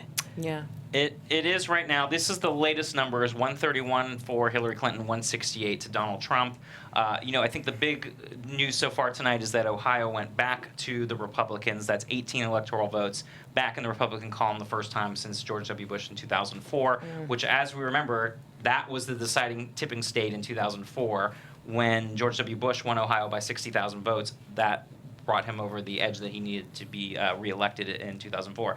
But right now, we're still waiting. The thing that's a little bit, if you're a Democrat, to be concerned about is Michigan and Wisconsin. They're a lot tighter right now than anyone expected, and New Hampshire. And if he's able, if the Republicans and Trump are able to win Wisconsin and Michigan and Arizona, then that would mean that he would win the presidency. So let's talk about Michigan real quick. What are some key counties? Do you know key counties that people should be looking at? Well, they should definitely be looking at around Detroit. You're going to get the high numbers around there. Around Ann Arbor, those are going to be the Democratic The big college strongholds. towns. Yes, exactly. So those are the areas and the immediate suburbs of Detroit. You're in Wayne County. You're going to definitely want to be looking at those numbers and see how they compare to 2012. But again, you go up to the UP of Michigan, and you go up to the northern parts of Wisconsin. It's very rural again, and what we've seen across the country so far is Trump is really running up those rural numbers, and they are a lot redder than they were 4 years ago. And those people have definitely been coming out, and that has been to Trump's advantage across the country right now. Surprisingly, the big numbers haven't come, and we know the big numbers are going to come from. They're going to go for Hillary Clinton in New York. Did you call New York yet? Yeah. Yes. Yeah. Yes, York, we've got right. New York, and then in 10 minutes we're going to get the West Coast here. So we'll get California. We'll get Oregon. We'll get Washington State. Those numbers are going to come in. Sorry, Devin. And then No, Nevada. that's all right. Nevada's going to be the next one, and that will be closing, and we'll be wanting to watch that because they're also on Pacific time. So we'll be watching Nevada as well because that's going to be the sort of the last battleground state to come in as of the next 10 minutes. The other Senate race that we did not mention from the break was John McCain keeping his Senate seat in Yeah. Arizona Come to Catherine Cortez Maestro. I will only like Arizona if they get rid of Arpaio.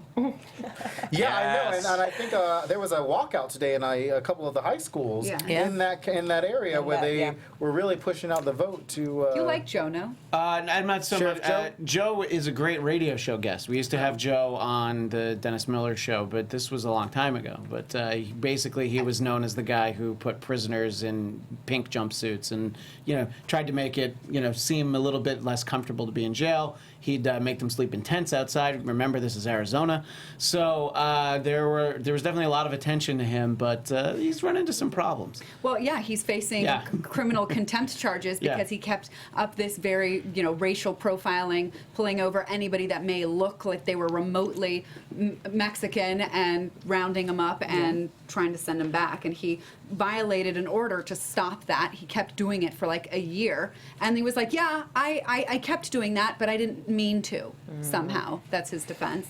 So he better be out. And don't be That's all I'm surprised about John McCain, though. I mean, he's been there forever. Yeah. and Yeah, they were he's gonna like a get rid of John celebrity. McCain. It's like, Yeah. oh yeah, I know him. Yeah, he does good stuff for my state. Absolutely. Yeah, Ooh, there's as just a of- big recognition. As of 40 minutes Foul. ago, Twitter, very reliable Twitter. But it has a check mark, so it's This is reliable. true. Yeah, It's verified. Democrat Paul Penzone leads Sheriff Joe Arpaio by 84,000 votes in first vote dump, 55% to 45%. So I'm going to hang my hat on that. Call it a Do win. you guys? Okay, so. Do you guys? Obviously, we're looking at this 50-state strategy. The Democrats tried this new strategy in terms of really trying to reach out to a different set of voters. Do you guys think that strategy hurt Hillary Clinton, where she was spending a lot of time in these really Republican states? She spent a lot of time in Arizona. Do you think that hurt her? Because I know that Bernie Sanders and who's the governor of Virginia? Used to Terry be- McAuliffe? head of the DNC, Howard Dean, really wanted that 50 Vermont. straight, really wanted Yeah. that 50-state strategy for Democrats to use that, and they did. Do you guys think that hurt them overall in terms of where we're looking at the map right now? I think it was needed. I think for her and what she was facing against how the people, what they thought about her, how they felt about her, she needed to be in those states and she needed to be connecting with them and speaking to them. Now, I guess the problem comes with what the reaction was like while she was going to the states. Breaking news: Florida has gone to Trump. Wow. Yes. There was a lot of anecdotal evidence from Yes. anyone that you talk to. I know Scott's from Florida. Yep. Stephen, who's usually on our shows, from Florida. Just people who'd visited there. There were Trump signs everywhere, and Right, who did we have call in that said, I have not met a Hillary voter? was The that guy- Stephen's friend? yeah. Christian? Yes. Yeah, So- and you just had heard a lot of that about Florida. So that's the second state now that had been in the Democratic column the past two elections Well- has now gone back to the Republicans. But and according to my little map, I'm still okay. You're still on your map. I'm still Look how on Well, close it is, as though. we I'm- talked about, she could still influence. But again, this is becoming a little bit tighter now because we're going to have to be concerned for Democrats in Michigan and Wisconsin and Pennsylvania. Yeah, Because those if are that must any win. of those states do not hold and he flips any of those states and he runs the rest of the board, then he has a very good chance of now being president-elect. And He's what's- only 73 away now from the 270 number at this point. You're Yes, gonna have to and refill AP my just wine called- if yeah. you're gonna keep reporting news like that. AP just called the race for Donald Trump in Florida, Yep. as well as the Senate seat for Michael Bennett for re-election in Colorado, the Democrat out of Colorado. Yep. So that's at least the Democrat held. And again, Colorado's becoming a very Democratic state now as well. Wait, did you say that flipped to Democrat? No. No, I'm he's the saying incumbent. The incumbent's there. He's kept the Senate seat there. Democrats keep okay. the seat Okay. in Colorado right now. So Hillary Clinton's got a little bit of a challenge. What do you think she's doing right now? So disappointed. Probably, I'm Crying? Pacing. Yeah. Well, I'm gonna cry. No, people are gonna say she was crying because she's a woman. No. No, I know. No. I think Scott's gonna cry because Florida. Yeah, my lost home, his- my home and state it's- is disappointing here. Yeah, Scott, you should have worked harder. What did you I do? know. I obviously What- didn't campaign there enough. What were the results in 2012 for Florida? I mean, wasn't it pretty close? It was Very, close. very close. It was Yeah, it was very very close. We were close. biting Right. our nails because I was still in college and we had like this big election party on the yard, and we were just like, uh-oh. Yes, a 1-point win for Obama, and, Yeah, and it it was a was 3-point win very- for Obama in 2008. So it's always very, very close. But again, that's another disappointment if you're a Democrat, because very that's the biggest prize right there, and that keeps Trump in the running. Because Right. if Hillary was able to win Florida, it would have been pretty much done for Donald Trump. And I'm sorry to touch on what you said, Drexel, where you were saying that she did it hurt her that she spent all these time in these red states. And I think honestly, she was looking more so when she was doing this at Trump's resume, almost like, you know what, I can flip these states blue. You get what I'm saying? As far as spending more time there, just as far as him not having any political experience. And I think, and ultimately, it's kind of hurting her right now, as we can see, you know. But I was listening over the weekend to the head of the Democratic Women's. More breaking news that are not good. no. I You know what? That's what he's over at the California went big to board Trump. for. know. It looks like Russ Feingold has lost No. in Wisconsin, which that was what Wow. Democrats were hoping for. Wow. Which also doesn't bode well for Hillary Clinton in In Wisconsin. and now, too. he was a Bernie pick. Yes, and a favored to win. So, you know, It was- again, the theme of the night is these polls are potentially way off, and that's going to be something Well, that we're reckoning. the Feingold race was down to it was a 1% It race. was, And but then what did it end up being? Wisconsin right now. Wow. yeah, so that's another big one. Well, This is- while you look that up, yeah, like you were saying that, you know, Hillary went to a lot of places for this 50-state strategy, Mm-hmm. but also 2 weeks ago her lead was so large, it was like, yeah, let's try and extend the map. Exactly. Let's Instead try of to break playing- them let's up. not Let's play just see, 'cause we can't- defense in a exactly. few places like maybe Florida, even though I know that they were there a lot this week. Exactly. But there were a few other places, and, you know, I mean, the fact, I said this earlier, and I've said this to a few people off the air tonight, I'm still, every time I look at the map, I look at Pennsylvania, and I That's the know key that it's being state. called, you know, that there's estimates, but, you know, you have Philadelphia on the east side, you have Pittsburgh on the west side, and you got a lot of Pennsylvania in between, and it's very rural, and a lot of same anecdotal evidence like Florida, where there's a lot of Trump signs, a lot of Trump support in the rest of the states. So that'll be interesting to see, because that's 20 electoral votes. Yeah, so Hillary Clinton basically has to win all the blue states plus Pennsylvania plus New Hampshire right now to hit her magic number. Yep. One of the things I was going to say before the projection on Russ Feingold was that I was watching over the weekend on CNN. It was the head of the Black Democratic Women's group organization down in Florida, and she said something really interesting to me. Not to me, because I thought I was there. She said something really interesting, that Hillary Clinton didn't spend enough time on black voters in Florida. Well, that was President Obama's.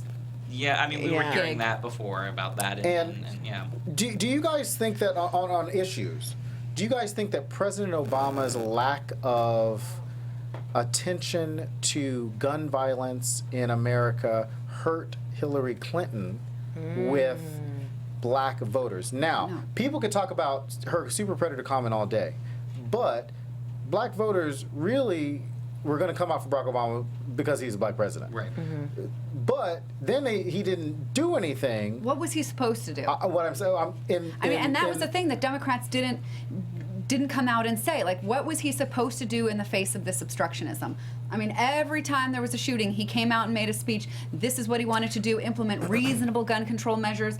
How about we not allow people who are on no-fly lists to not have a gun? Can we start there? Right. Republicans said no. And I think for black voters, I think when you are, you know, when things happen in Dallas, Yeah. he went to the police officer's funeral, but he didn't go talk to the black voters in Texas. I think that really made black voters go, wait a minute. Right. I don't know about that. Why aren't you doing double duty? Yeah. Well, they felt like that the whole election, though. So he's always been on the shorter end of the stick because he wasn't doing enough for the black voters. But then again, how much more could he have done? So one thing that I can say that I respect about President Barack Obama is that he always, he realized that he was the ruler of an entire people. Not just one race, and I think coming from the African American community, we wanted him to do more. We put so much on his back, not realizing that he couldn't really do that. Because people don't understand the way government works, Right. and this is the problem: is that the expectations that are set up in a, I'm sorry to say, like an ignorant society that doesn't have civics class and doesn't know that a president is a president, not a dictator. Right. And I think that's part of the reason why Trump is doing so well, is because he has bought into the public's notion that president is a dictator, and he's been running as a dictator, saying I'm going to do this, that, and the other, that he has no constitutional authority to pull off, but he talks like he can, and voters believe it because they don't know any better. If President Barack Obama was the black person for Trump, for what Trump is to the people, he would have had almost all I of don't the know if it's the African. wine, but that went over my head. He would have had, if President Barack Obama was to African Americans what Trump is to the rural communities, he would have had all of the black votes. He would have If he would have focused his attention. If he would have focused his attention on that voice, if he would have been how we speak and how we talk when we're in our homes, when we're in the.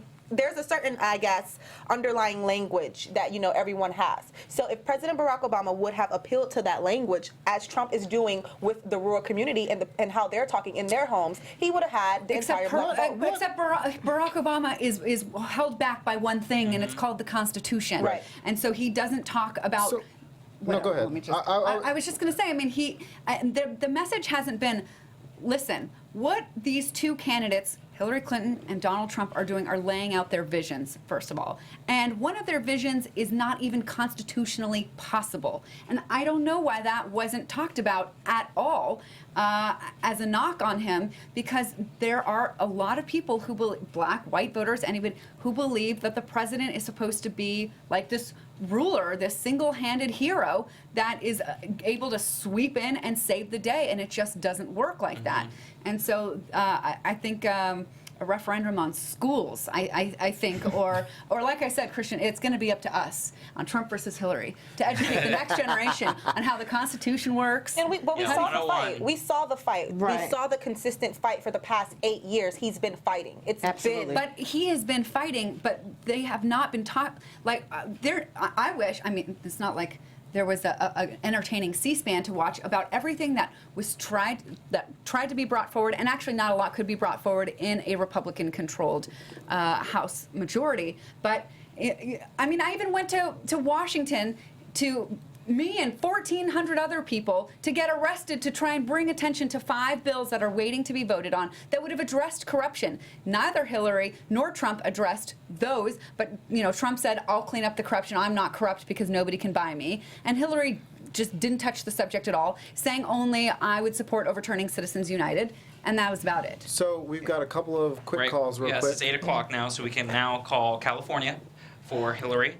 We 55 electoral yes, votes. and that's All the biggest right. one right there. And now the Electoral College is a lot closer. It's 201 Trump to 190 Hillary, because also Hawaii went for Hillary Clinton as Also, well. Idaho. Right. Aloha. Idaho. And Idaho went Idaho for Donald Trump. Trump. So that's where we get up to the 4 electoral votes to get them over to So 201. my question to you, Christian, is what is it about Democrats and telling American people the truth? Well, first of all, I Or what they think need to That's a hear? loaded what they need to hear. question. No, I think that Republicans seem, let me preface this question with, Republicans seem to be the doomsday scenario. It takes Democrats a lot longer to tell their voters the doomsday scenario if X, Y, and Z does not happen. Barack Obama didn't do a lot of bragging like he should have, which hurt him in 2010. It hurt him almost in 2012. But it really hurt him in 2010 and then again in the midterms in 2014. Yeah. So what is it about Democrats of bragging? Hillary Clinton could have spent a lot of time throwing the White House under the bus. and she didn't. Well, that wouldn't have worked because he was a popular I just meant, president. No, but I just meant that she could have said, "Listen, I am constrained by this as a cabinet officer. I am constrained by this working for somebody under this. This was not my agenda. Benghazi was not Benghazi. Syria was not my agenda. Iraq is not my agenda. Pulling out. They tied Iraq. Them pulling out of Iraq." To Hillary Clinton, which she never talked about in the 07-08 election. Yet somehow it became the Hillary Clinton, Barack Obama foreign policy that pulled all the troops out of Iraq. So what was it about that Democrats can't seem to go, look, Republicans are really doing this, and Barack Obama only talks about it when he's on the trail. I think a lot of the problem is that we're talking again about rural voters, and that's some of your average voters. A lot of times they don't like the way that Democrats, they feel like they're talking down to them, that they're like, look, we're smarter than you, so you're going to have to trust us. And looking at it in the macro is Donald Trump is stupid. You can't vote for him. You're stupid if you vote for him. And it's like, well, you know what? I like some of the things he says, so I'm going to discount some of the things I don't like because I like him more than her. Because, yes, he's playing to what people are afraid of. And, we talked on Trump versus Hillary. There are a lot of people who don't like the fact that Democrats don't say global Islamic terror, things like that, and that they want to call it something else. And it's like, well, if you call it what people know it as, then they feel like they can relate to you better.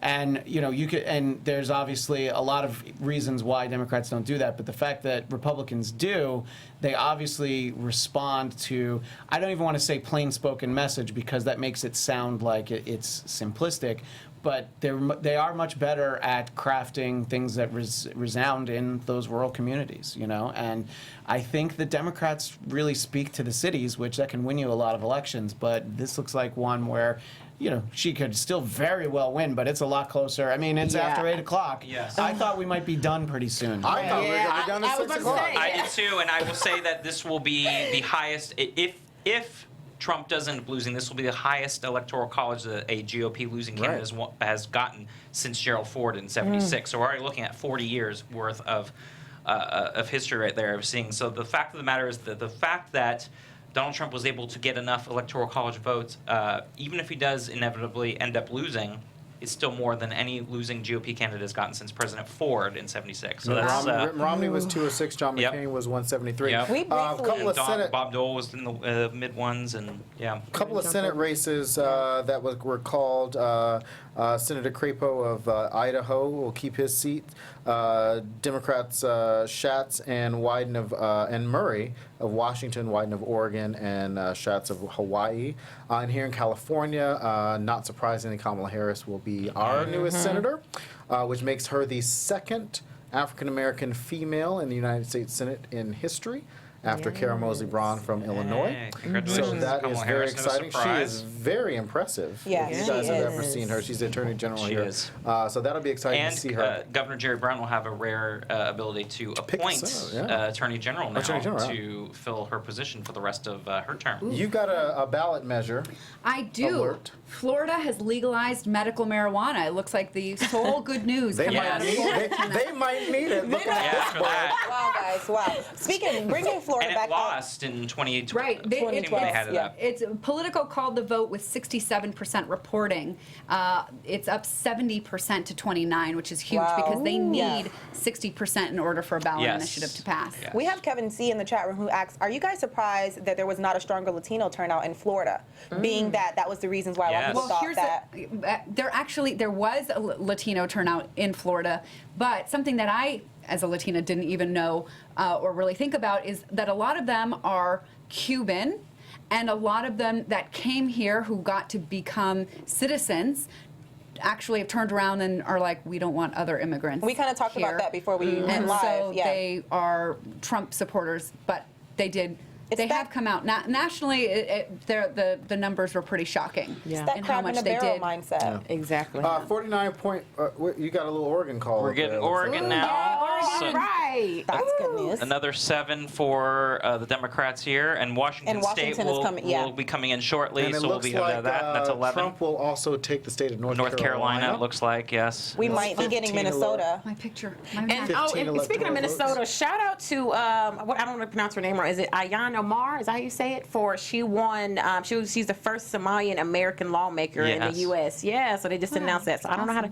Elon Omar. That's exciting. What's it- Hey, can I rain on everybody's parade? Yeah. The New York Times gives Donald Trump a 93% chance of winning Wow. the presidency. Wow, The New York that's Times. insane. So that's not some crazy. It's not Breitbart.com's poll. And 538 Yeah. just switched its prediction to 61% Trump winning. Are we living in a? Is this 37% fake? Clinton. I mean, is this actually real right now? I'm trying to make sure I'm not living in some fake thing right I now. mean, if we like- look at the board right now, you got North Carolina, you got Georgia. That's pretty much the entire run of the South. Yeah. That's what's going to happen. Now, Georgia's not been called though, correct? No, Georgia. If we look at what's around Georgia, right, I get it. the chances of Hillary Georgia is leaning red winning- right now. Right. Yeah. But it has not been called. It has not as been of called. this It's not moment. It's been officially called, called, but yeah, it is but surrounded But it looks like Donald by the Trump Red will Sea. win. And North Carolina.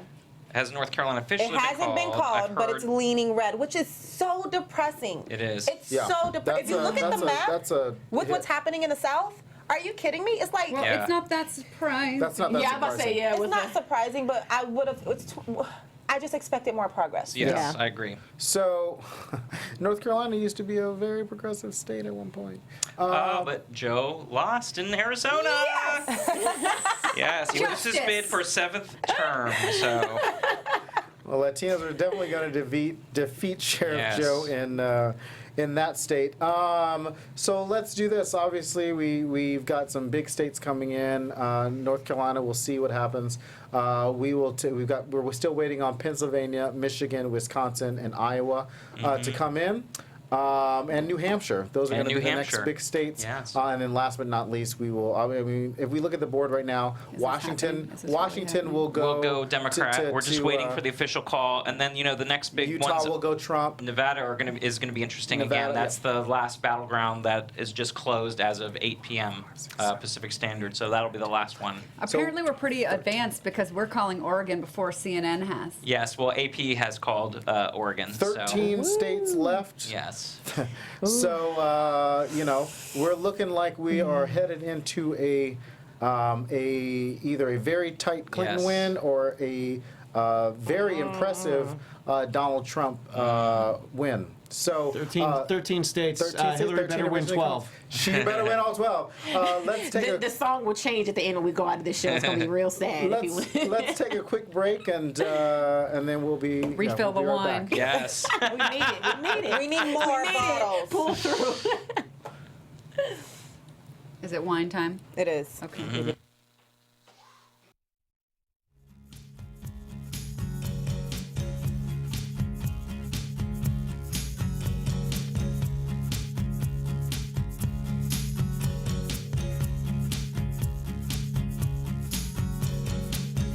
Things are better than they seem when you're not living in a dream of how they think it ought to be, by what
It's not always the way it should be, but think of how it could be.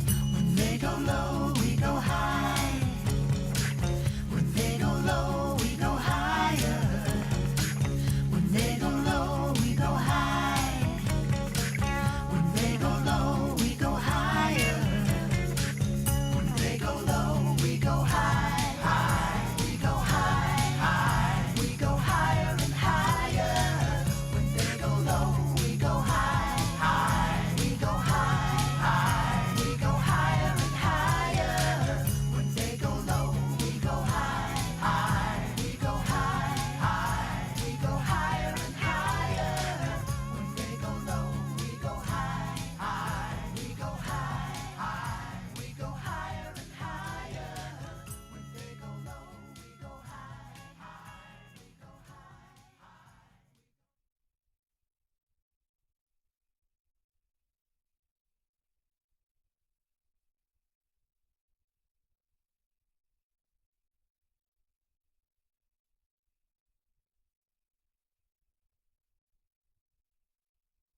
Oh, hey everybody, welcome back.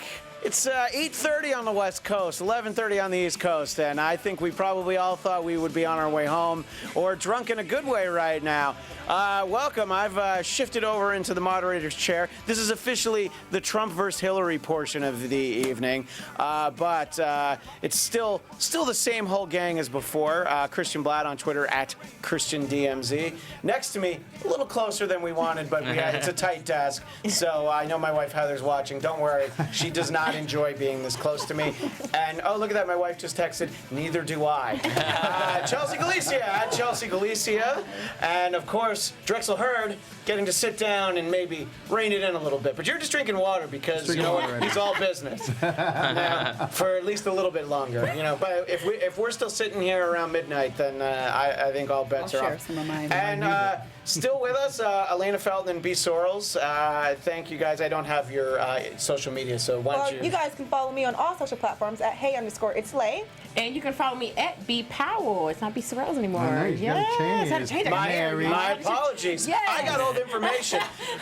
kind of like saying that North Carolina was blue. Right. Old information. So, Scott, did we get? I think even though we might not have gotten any official calls since we went to the break, let's have Scott Moore at SMan80. We'll have him over there at the big board. For those of you tuning in right now for the first time this evening, Scott has definitely been. Well, he's been manning the board. He's been S-manning the board. 80. I have been. And I guess the real question is, S-Man80, can Hillary find 80 more electoral votes? Ooh, See, look at that. I tied it all together. Yes, you did. Well, I mean, she can if she can keep Minnesota, Wisconsin, Michigan, Pennsylvania. Basically, everything that's white now needs to be blue, is what you're telling us. Right, but the thing is, it's going to be a lot closer, and Wisconsin is actually not looking so good right now for the Democrats. I've heard that it is leaning, and Michigan's leaning a little close, red. and we Pennsylvania's talked about close. Russ Feingold. Yes. Ron Johnson also won in Wisconsin. So it looks like the Republicans are going to be able to hold their Senate majority at this point, barely, and depending on what happens I think with the presidency. for the Democratic Party, it's at this point with the Senate, it's like, oh, whatever, if we can just win the presidency. if we can squeak out the presidency we'll to save figure out the rest of it everything. in 2 years. But it's going to be very, very tight right now so for the rest of these states here. And the official count, 216 Trump, 197 Hillary. So probably not the numbers that we thought we would have. No. Drexel, now this was not an official opinion of yours, but you were looking at kind of the breakdown, and we don't have to do the math involved, but did you think before tonight that it was very far-fetched that neither one of them would get to 270? And how do you feel about that right now at 11:35 Eastern Time? Well, I mean, if you follow me on Facebook or you're a friend of mine on Facebook, you know that I have this map completely flipped around. And I think that was just based on what, you know, it was almost like, it almost reminded me, I guess, now I know what the Bush administration must have felt like when they thought there was weapons of mass destruction in Iraq. Because we got the wrong intelligence from Compassion. Burned the hard way. We got the wrong intelligence from a lot of people, and I think that the polls that we were seeing out of a lot of these states, not only in the presidential race, but in the Senate races and some of these governor races, that's what we're seeing right now. You know, somebody tweeted out, it says, just based on the exit polls, it says, looks like Trump won white working class, white college educated, young whites, and old whites. The only demographic that we talked about earlier were white women, white educated women that Hillary won, and I think that there's a good chance if Hillary picks up Pennsylvania, Michigan, maybe Wisconsin, and maybe Nevada, that she stays in this race. But chances are she's going to lose Michigan based on what's happening right now. She's going to lose Wisconsin based on what we've seen in Russ Feingold. She's going to lose Arizona. Hang on, I can't keep up with the amount of And drinking Utah. I need to do. And with this. Utah.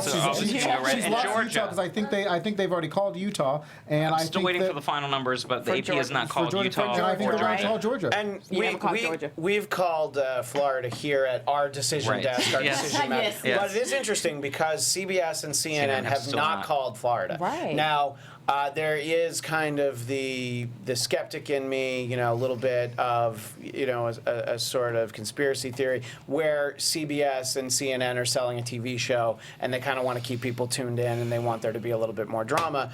I don't know, though, because there's a lot of drama whether it's red, white, or blue. That's what I thought was happening. Oh, yeah, lean into here. Thanks. Sorry. Well, now your wife's really going to be Okay, well, lean into Drexel.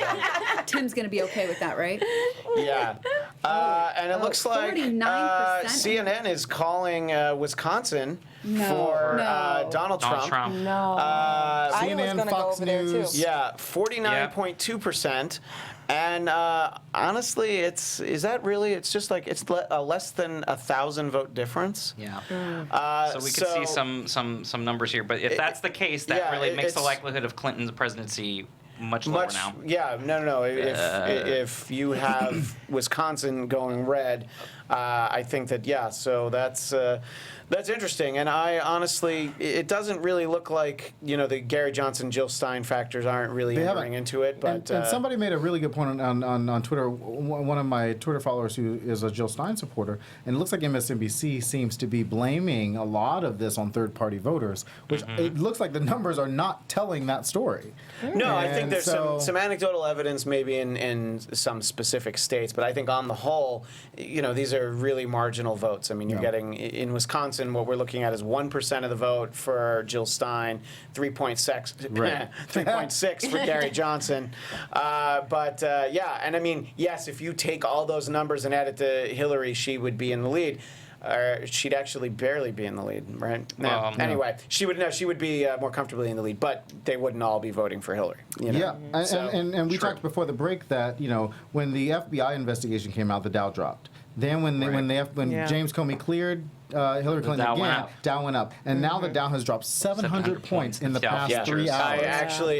I was going to mention that. I saw that Liz Clayman from Fox Business News actually just tweeted that out a little while ago, and it's because it's at this point, this time of night, it's just the future. So I can only imagine what that stock market is like. However, that map gets filled in, in about 3 hours when we're done. However, that map gets filled in, I think there's going to be a lot of unease there. So let me turn to Elena, and I'm sorry. Actually, before I do, Chelsea, you were in the middle of finishing a point. And we couldn't figure out which microphone for you to use. Oh. So why don't you lean into Drexel's? Yeah, I mean, I was just saying that we all were under this belief that, I was under this belief that the media was making it out to sound like it was a lot closer than it really was. Right. For their ratings, to keep us interested. Right. Because really, if they told us the truth about how big of a landslide Hillary was going to have that none of us would tune in, none of us would care, and it was all sort of a media hoax to keep us interested, and it looks like they weren't lying. Yeah. It looks so. Hillary Clinton's both Hillary Clinton and Donald Trump are in New York right now. That's where their victory parties are supposed to be. And Hillary Clinton actually had it at the Jacob Javits Center. Her party's at the Jacob Javits Center, which is great. It's huge. It's amazing. Lots of glass. There, lots of glass. Glass ceiling. Ready to shatter. And somebody tweeted out that it looks like people are leaving the Jacob Javits Center. Really? Right now, and people who waited. I know I had friends there, waited 3 and 4 hours in line. I mean, it is almost midnight. It is almost midnight, and here we are, got folks leaving Jacob Javits Center. Oh, wait, and so somebody tweeted out that said, we are witnessing a Brexit in the United States. That's true. How do y'all feel? How does I that... mean, I think that, people, there was a lot of that yesterday, too, just saying, it could happen. There were people that, look, anytime that there's a prediction to be made, you're going to have somebody who's the outlier way out. Last year, it was Dick Morris saying on Fox News that Obama was going to lose in a landslide. And then he was like, oh, I was wrong. But sometimes when you do that, you get to be right. And it is interesting because Brexit was not polled as something that was going to pass. The Remain seemed to be in the forefront of all the polling. And it is, we talked about this on Trump versus Hillary before, that polling it can be wildly inaccurate because first of all, you do run into a lot of people, if you're a Trump voter and somebody calls you on the phone, you probably don't want to tell them you're a Trump voter. I mean, there are plenty who do, but they think there's a lot of people. They're like, no, I get it. It's not popular. So apparently we're getting a couple more states in. I don't know if you're hearing this too, Scott, from the AP, and they're not good for Hillary At all. Georgia is and now red, Iowa. and Iowa are both to They're Donald both Trump. to Donald Trump. Yes. Georgia, we were expecting. And We're I was hoping that it would there was be still a Georgia. hope, but Yeah, I was as we hoping it talked tumbled, about, yeah. that whole part of the map Yes. is, I called But it the Red Sea before. again, I mean, I there's so much red in I that part of the think country. that the reckoning is going to be with these polls because they were incredibly off this year. If it holds that Trump does win the presidency, because that's the thing, is that they had Trump up +1 in Georgia, and again, we're looking at states that it was a lot closer, and we're seeing that. So now we have 232 plus Iowa 6, that puts it up to good 238. And what's going on with Utah? And Utah has not been called yet, but it looks like Trump is winning there too. So 232 to 209 now. Yeah. In good news, Kate Brown keeps her gubernatorial seat. Yes. Even though she didn't run, she was, kind of catapulted into that seat, Yes. gubernatorial seat. She'll win to keep her seat in Oregon. That's So good that's news for Iowa's Democrats. another state that had gone to the Democrats the past 2 elections. It has now gone to the Republicans this time. But they have a Republican governor there, Terry Branstad, who's the longest-serving governor in U.S. history, very popular there, and so they have a pretty good ground operation compared to the rest of a lot of these states. So not a total surprise. Iowa was expected to turn red, but I think as we're looking at this map, we're seeing a lot more red than maybe We're definitely at the point where there were a lot of things that were considered likely, but I think that not no one, but I think outside of the Trump campaign, not too many people were expecting all of these to go Trump's Right. way. Weirdly You still enough, have your map. In my map, we're still on. We're still on she's map. It's So true. Hillary has 275. I wish we could show Chelsea's Yes, map. it'd be so Where close. is this map, by the way? Where do you get this from? I think I saw it on CNN. And Okay, it just so it's resonated because it so was this very map close. has 275 for Hillary, 263. Yeah, very, but, very close. that really is every state Right. that's left is colored in blue. I'm trying to sorry, not Utah, not Arizona, but she needs Nevada at this point. Minnesota, Yeah. Wisconsin, Michigan, Pennsylvania, New Hampshire, and Maine. What's going on in Maine? We said this within the last hour. Maine. That I think the second district they of already- Maine was still And New up for Hampshire. grabs. What's up with New Well, Hampshire? I Yeah, guess we're not gonna have New Maine, Yeah. Maine passed legal marijuana, and they've already started partaking, and they're not counting very They're not really quickly. They're done for the night. They're like, we'll get to it tomorrow or Saturday We'll deal or with it in the whatever. morning. They're like, we're Maine. Nobody needs our electoral votes to be president. So before we move on to more serious points, there is a point that I made sort of in the earlier part of the broadcast, and I've made it on the past few shows. I was always pointing to the impossibility of Donald Trump becoming president, and I was drawing the parallel to the fact that since we did our last show on Tuesday, the Chicago Cubs won the World Series. Yeah. And I think that just shows literally anything can happen. We don't live in the world that we knew anymore. It has been turned upside down. And as the great Cubs fan Bill Murray said in Ghostbusters, we might have to come to deal with human sacrifice, dogs and cats living together, mass hysteria. So I think that's what some people are getting ready for. Do we need to talk about the fact that Steven's not here? We can talk about the fact that Steven's not here. Stephen Helmkamp, who's normally on our panel, has been invited as always. We always like to have him here. I think he was a little wrapped up, and it was a little tight. He's very tense. And if you think about it, a week ago, if you're, and for people who give Stephen a hard time, it was never. What's that? Sorry. Oh yeah. I was like, wait, what happened? No. What state changed colors? The whole America. No, but he's never really been a Trump supporter. He was someone who was open-minded to the idea of voting for Trump because He was just like, never Hillary. He really didn't like Hillary. Yeah. And I think as time went by, there was a little bit more about the personality of Trump that he didn't like. So if I had to guess, he probably didn't vote today. Can we get the chat up? I have the chat she up. has the chat. we have So the chat if up. there's anything interesting, just go ahead and chime in. You see anything in there, As of Elena? now, since we've changed the direction of the show, we just have Bria Collin, who's in there giving a lot of her predictions, so we want to give you a shout Yes, out. Bria. And definitely encourage all of you watching. There are quite a few of you in the chat room, so please give us your predictions. Let us know how you're feeling, because we want to engage in that conversation. And also with the you. propositions in your state that you're really interested in. Yeah. Yeah. And I just kind of want to talk just briefly because right now everybody's in a really tense time right now, and so we can see we're all pretty intelligent in this panel. We have an idea of Speak what's for going to. yourself. we have hope for what's going to happen. However, I think we have to, I'm a realist in the sense of what happens next. Trump wins tonight. What happens to Democrats?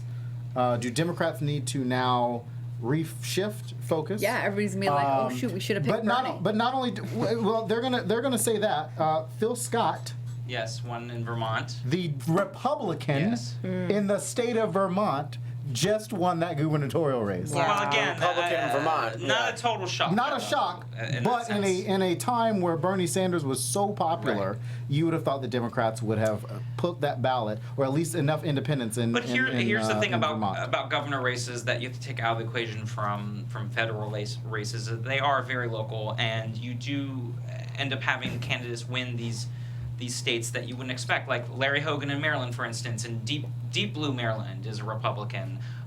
Bruce Rauner in Illinois, Republican. Charlie Baker in Massachusetts. So a lot of times you have to look at the state by state when it comes to governors. When you're looking at more federal races like the Senate and the presidency, that's where you start to see a shift in focus. Governors is a little bit harder to look at, to focus on, because it's very different at the state level than it is on the national level. Right. And well, what I was saying about that before we got into Phil Scott, which was Democrats now, Republicans are going to absolutely have to look at what they need. They know where their problems are. Women voters, Latino voters, they've got to shift their focus. However, they won't now if they've cleaned don't. house tonight. Right. If they get the presidency, the Senate, and the House, Then what are they going to won't- make any changes? I mean, they don't need it to. is gonna be a scary time Yes. in America when it It comes is. down to, and it's not just, we talked about the Supreme Court this entire election. Mm-hmm. It's not just the short-term gains that Republicans are going to make. It's the long-term problems that a Republican or conservative-controlled Supreme Court will have on progress that was made under Barack Obama. You're looking at people who have great, or premiums are going up, but premiums going up are better than you not having health care at all. And what's about to happen come January 20th, come March, come first State of the Union, is going to be a rollback of your safety net. Yep. Right. And, so I think Democrats are going to have to look long and hard on that. Yeah, people are going to try to blame people are going to blame Bernie Sanders voters. Oh, no. No, I'm saying some people are going to blame third-party voters who shouldn't do Right, that because right. the numbers don't reflect that. Right. However, if you didn't come out, that's a problem, regardless of if you voted third party or not. But when we start looking at, you talked about gerrymandering earlier, you got to start looking at what's next. We're going to be terrified of a Trump presidency, but this is the process. You have to trust the process. You have to trust the checks and balances. Yes. You have to trust the fact that, I've always talked about how smart Paul Ryan is. He's going to be the check to Donald Trump in the House. He's going to say, nah, hang on. From an economic standpoint, I'm smarter than you. Let's see what we can do to make it better. And if Paul Ryan gets what he wants, it sets him up for 2020, and I think that's what he wants. We have a prediction from Kevin C. in the chat room. He thinks that he has a feeling that if the unthinkable happens tonight, 4 years from tonight, the president will go the way that the George Washington kind of... George H.W. Bush. Yes, George Bush. George a different president. I was like, Sorry, he just quit. so long ago. The way that George Bush went one term and then it switched over to the George Democrats. Bush Sr., Yeah. Although that really took the phenomenal involvement of supporters of Ross Perot. I mean, he didn't get any electoral votes, but he got 19% of the popular vote. And I think there's a lot of people that feel that as strong a candidate as Bill Clinton was, he didn't necessarily have it in him in a head-to-head election. So, but who knows what we'll see at that point, because I think that people are disenfranchised with both of these parties. And whichever one wins, it's not like they're ready for the next guy or next woman or next whatever. I think that there was a lot of talk about the third-party candidates, and ultimately the vote totals weren't there. But there was a lot of focus on it this time because, it's basically the two-party system are, the broadcast TV networks like 15 years ago, and they just kind of kept giving you the same garbage. Everybody started watching cable, and they're like, no, this is actually a lot better. I like shows like The Sopranos, etc. So basically, it's a very long process, decades long, but I think that another party actually could emerge, not to rival those two parties, but the problem with Ross Perot was that he was an independent. He was one. It was not a movement behind him. If there was, we could have had something really interesting over the last 25 years, and we haven't had anything since. Right. So, but it's a great point. Look, here's the thing: if Donald Trump's president, as we've said, a Republican Senate, a Republican House. Great. What are you going to do? Show us what you can do, because who's standing in your way? Probably a lot of people are going to stand in Donald Trump's way as president. I think that people who want to go for re-election in 2 or 4 years, they're not going to just kind of give him the blank check. And I do think that Trump supporters will probably be a little surprised that he doesn't care as much about gun control, or gun rights and abortion as maybe people think he does. I would be surprised at a more liberal Donald Trump presidency. Yeah, not more liberal than a Hillary Not more Clinton. liberal, but I mean liberal in the sense that there might be some positive. They might go, oh, wait a minute, because if you watch how Ivanka has been, Ivanka is his strongest ally, other than his sons. Yeah. His sons, they want to run the business, whatever. Ivanka wants to run the issues, and I think Ivanka will have her pulse on whatever it is, because it's hurting her. He is hurting her brand. Yeah. He now has to help her brand as president of the United States. So who wants to be the bearer of bad news about Utah? Well, we know. already knew Well, we're not Utah was surprised by that. We were just We knew hoping it was going that that way. McMullen would pull out a victory. Yeah. So was that officially called by the AP, Chelsea? Well, It has not been official yet, but called it. NBC. called it, All yeah. right. Well. I mean, that's, I don't know, that's one that from everything else we've seen tonight, that isn't particularly surprising that we would see that. Is that still in my map? Is that still But in my if map? that comes That's to in my map. pass, that brings still in Trump your up to map. 244. Yes. So that's a lot closer. Yes. There's a lot of votes out on the board. There's a lot of there's a lot of electoral votes out on the board. I mean, I'm gonna be honest with I know folks are texting me like, I'm not you feeling feeling, yeah. particularly, I'm not feeling particularly confident, and I don't like to be put in that position. One thing I always say to everybody is that whatever happens, it's going to be okay. We're gonna get through the next 4 years. We got through 4 years of George Bush. We will get through. We got through 8 years of George Bush. I was gonna say. I'm saying 4 years of the first time, and then there was a lot going on, and then 4 more years of his re-election. The 4 more years that people didn't expect, right? yeah. But we have to prepare for another. The thing is, it's different, and I've always said this. I did not like George W. Bush's policies, but I always liked him as a person. Yes. However, I don't feel the same way about Donald Trump, and that's the difference. Is that I feel sickened and disgusted because I do not like him as a person, and I don't think that he is worthy of the office of the presidency, and that's the difference. As much as I couldn't stand George W. Bush's policies, I always respected him. I always respected George H.W. Bush. Thought he was a fine man. I think seeing this is also disappointing to see where I thought America had moved past this, and to see that is also very saddening to me. Regardless. These votes in the South It's- are all Yes. sexism and Yes. racism that are happening in the South Yes, right and now. it's Okay, can I do very, it? very sad. Can I do All right, bring in we'll a get little back bit of to good what news? he just said, but go ahead, Chelsea. Okay, so the great news is that Prop 64, Yes. the recreational adult use Let me of pull up my marijuana, Thank Here in God. California. has passed. Because I won't be leaving my house anymore, Somebody- so I need. Get me something, preferably Yes. an edible. Oh yeah. Yes. Back to Drexel's point, though. I mean, I Wait, don't know. that's all the celebration that Because gets? we knew it was going to We pass. knew that was gonna pass, yeah. Actually, it was a lot closer. Last time. It was still Yeah. at like 50. She said it's still. Our fact checker. Well, said okay, it's see, still here's close. this. That's why this is a big deal, because it's not just that California has passed this, but that the federal government is more likely to go in this direction now that California has. Well, Especially wait a under minute. President Trump. Is that You thought so. I don't Wait know. a minute. be taxing, I know I do that. think that Drexel, you made a very significant comment, though. You're saying that the red states in the South, that's sexism and Absolutely. racism. I think that there are people that aren't bothered by that, but I don't think that everyone who voted against No. Clinton. No, I'm saying there is I some think that I significant. just wanted you to kind of clear up that And comment. we talked about at the top of the show. We talked about white voters wanting to maintain some sort of power in the country. I mean, this we did through 8 years of Barack Obama. To go from Barack Obama to Donald Trump is going to be very, very shocking. And it was actually shocking the other day. I posted on Facebook yesterday when the Obamas and the Trumps, when the Obamas and the Clintons were in Philadelphia last night, 40,000 people out in Philadelphia, and Michelle Obama said something very significant, which was, "This is going to be the last time, one of the last times that I introduce my husband as president of the United States." And so now we are literally about to go from Barack Obama, who has a 57% approval rating, to Donald Trump, who has a 57 Wait, to can you 59. not talk like that yet?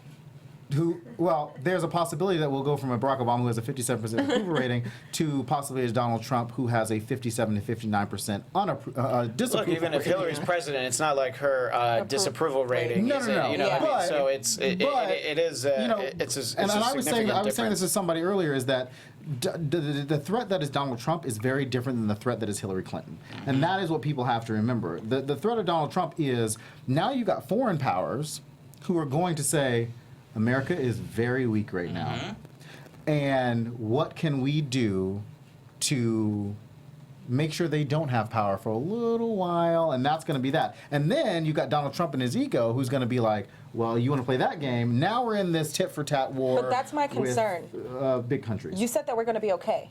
I don't doubt that we're going to be okay. My thinking at this Emotional. point, Wow. my thinking at this point is, how far back are we going to be set?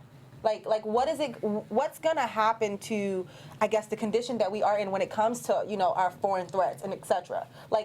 We might be able to make it through, but where is that going to leave us at the end of the 4 years if he becomes president? Right, and we talked about black voters earlier today, and somebody made the comment in the chat room that black people, black folks have been through far worse and are resilient. However, a Donald Trump, Rudy Giuliani. Don't forget Chris Christie. Newt Gingrich. Well, and I'm specifically talking about Rudy Giuliani as mayor of New York and his stop and Yes. frisk policies. Yes. Yes. What you thought you saw in New York will be the norm in states, Yes. in blue states, and you thought military policing was bad under Obama or under George Bush. It will be far disgusting worse for and black people who did not get out and vote for Hillary Clinton under a President Trump. And I'm just being honest But about it. part of that, Trump was saying that he was going to clean up the inner cities by bringing Right. back stop But and frisk. that's to break up the but drive the remember, wedge. the president doesn't have a say over how local law enforcement. I don't think it's that. handles- It's the money that gets pumped back into local police departments. It's the defense it's pushing those military grade weaponry back into those cities. That is going to be like, okay, hey, you get that contract, you get that contract, you get that contract, and now you're going to pump more money back into the state. I mean, 50% of the LA budget is LAPD. Yeah, I've got a little bit more sad news. This one's a tough loss for me. Zephyr Teachout was running in New York, and she was kind of this, being called the next Elizabeth Warren, and she is lost to John Faso, 52 to 48%. I might start crying. There was a Bernie one in Washington, wasn't there? In Oregon, one of the two states. He had a really good candidate out of Oregon. I can't remember what her name was, but More wine. Yeah, but more what wine. was I saying? I'm still trying to, but something like that, Chelsea, you see that, and it's sort of disappointing in terms of added to everything.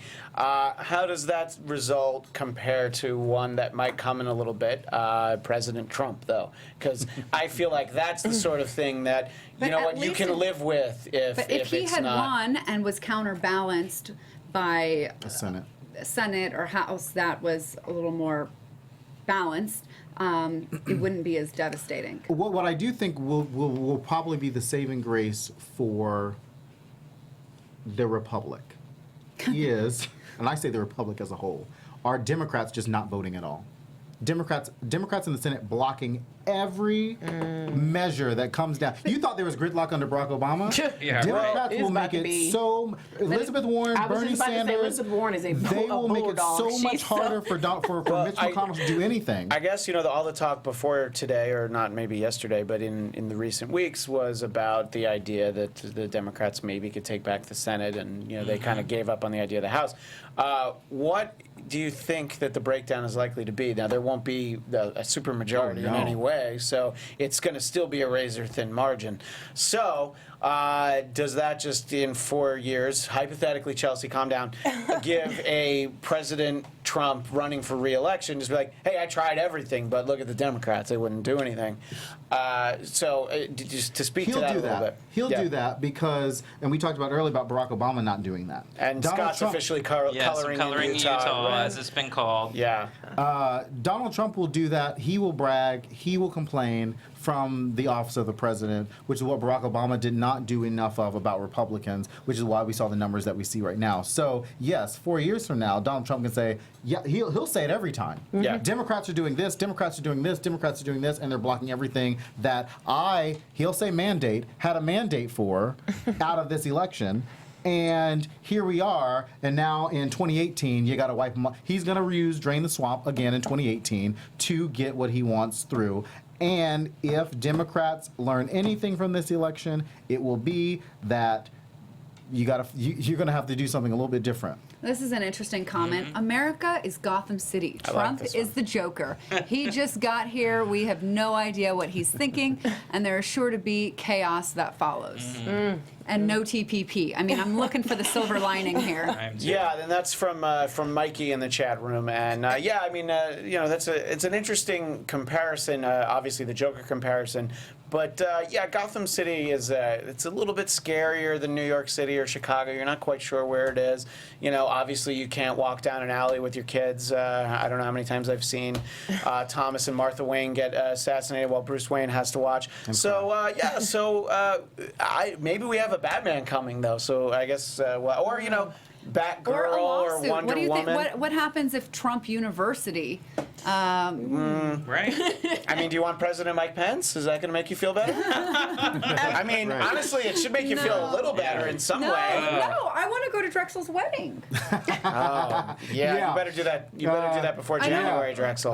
Yeah, I know. But the Sorry other to side, put pressure on you, here's- Tim. I don't know you. Here's but, the other things that I want to talk about, just in terms of issues that are still pending right now. You got the Dakota Access Pipeline, gonna happen under Donald Trump. yeah. You got Trans-Pacific Partnership that you thought wasn't gonna happen under Donald Trump, gonna happen under Donald Trump. Why? Because Republicans will push Republicans that will push through. it. He's been saying No, that. no, He will cave. He ran on. He will cave on that. But remember, but if you listen to what Donald Trump was saying about trade deals, he says he always wants a better trade Right. deal. But he wants a better trade deal for businesses.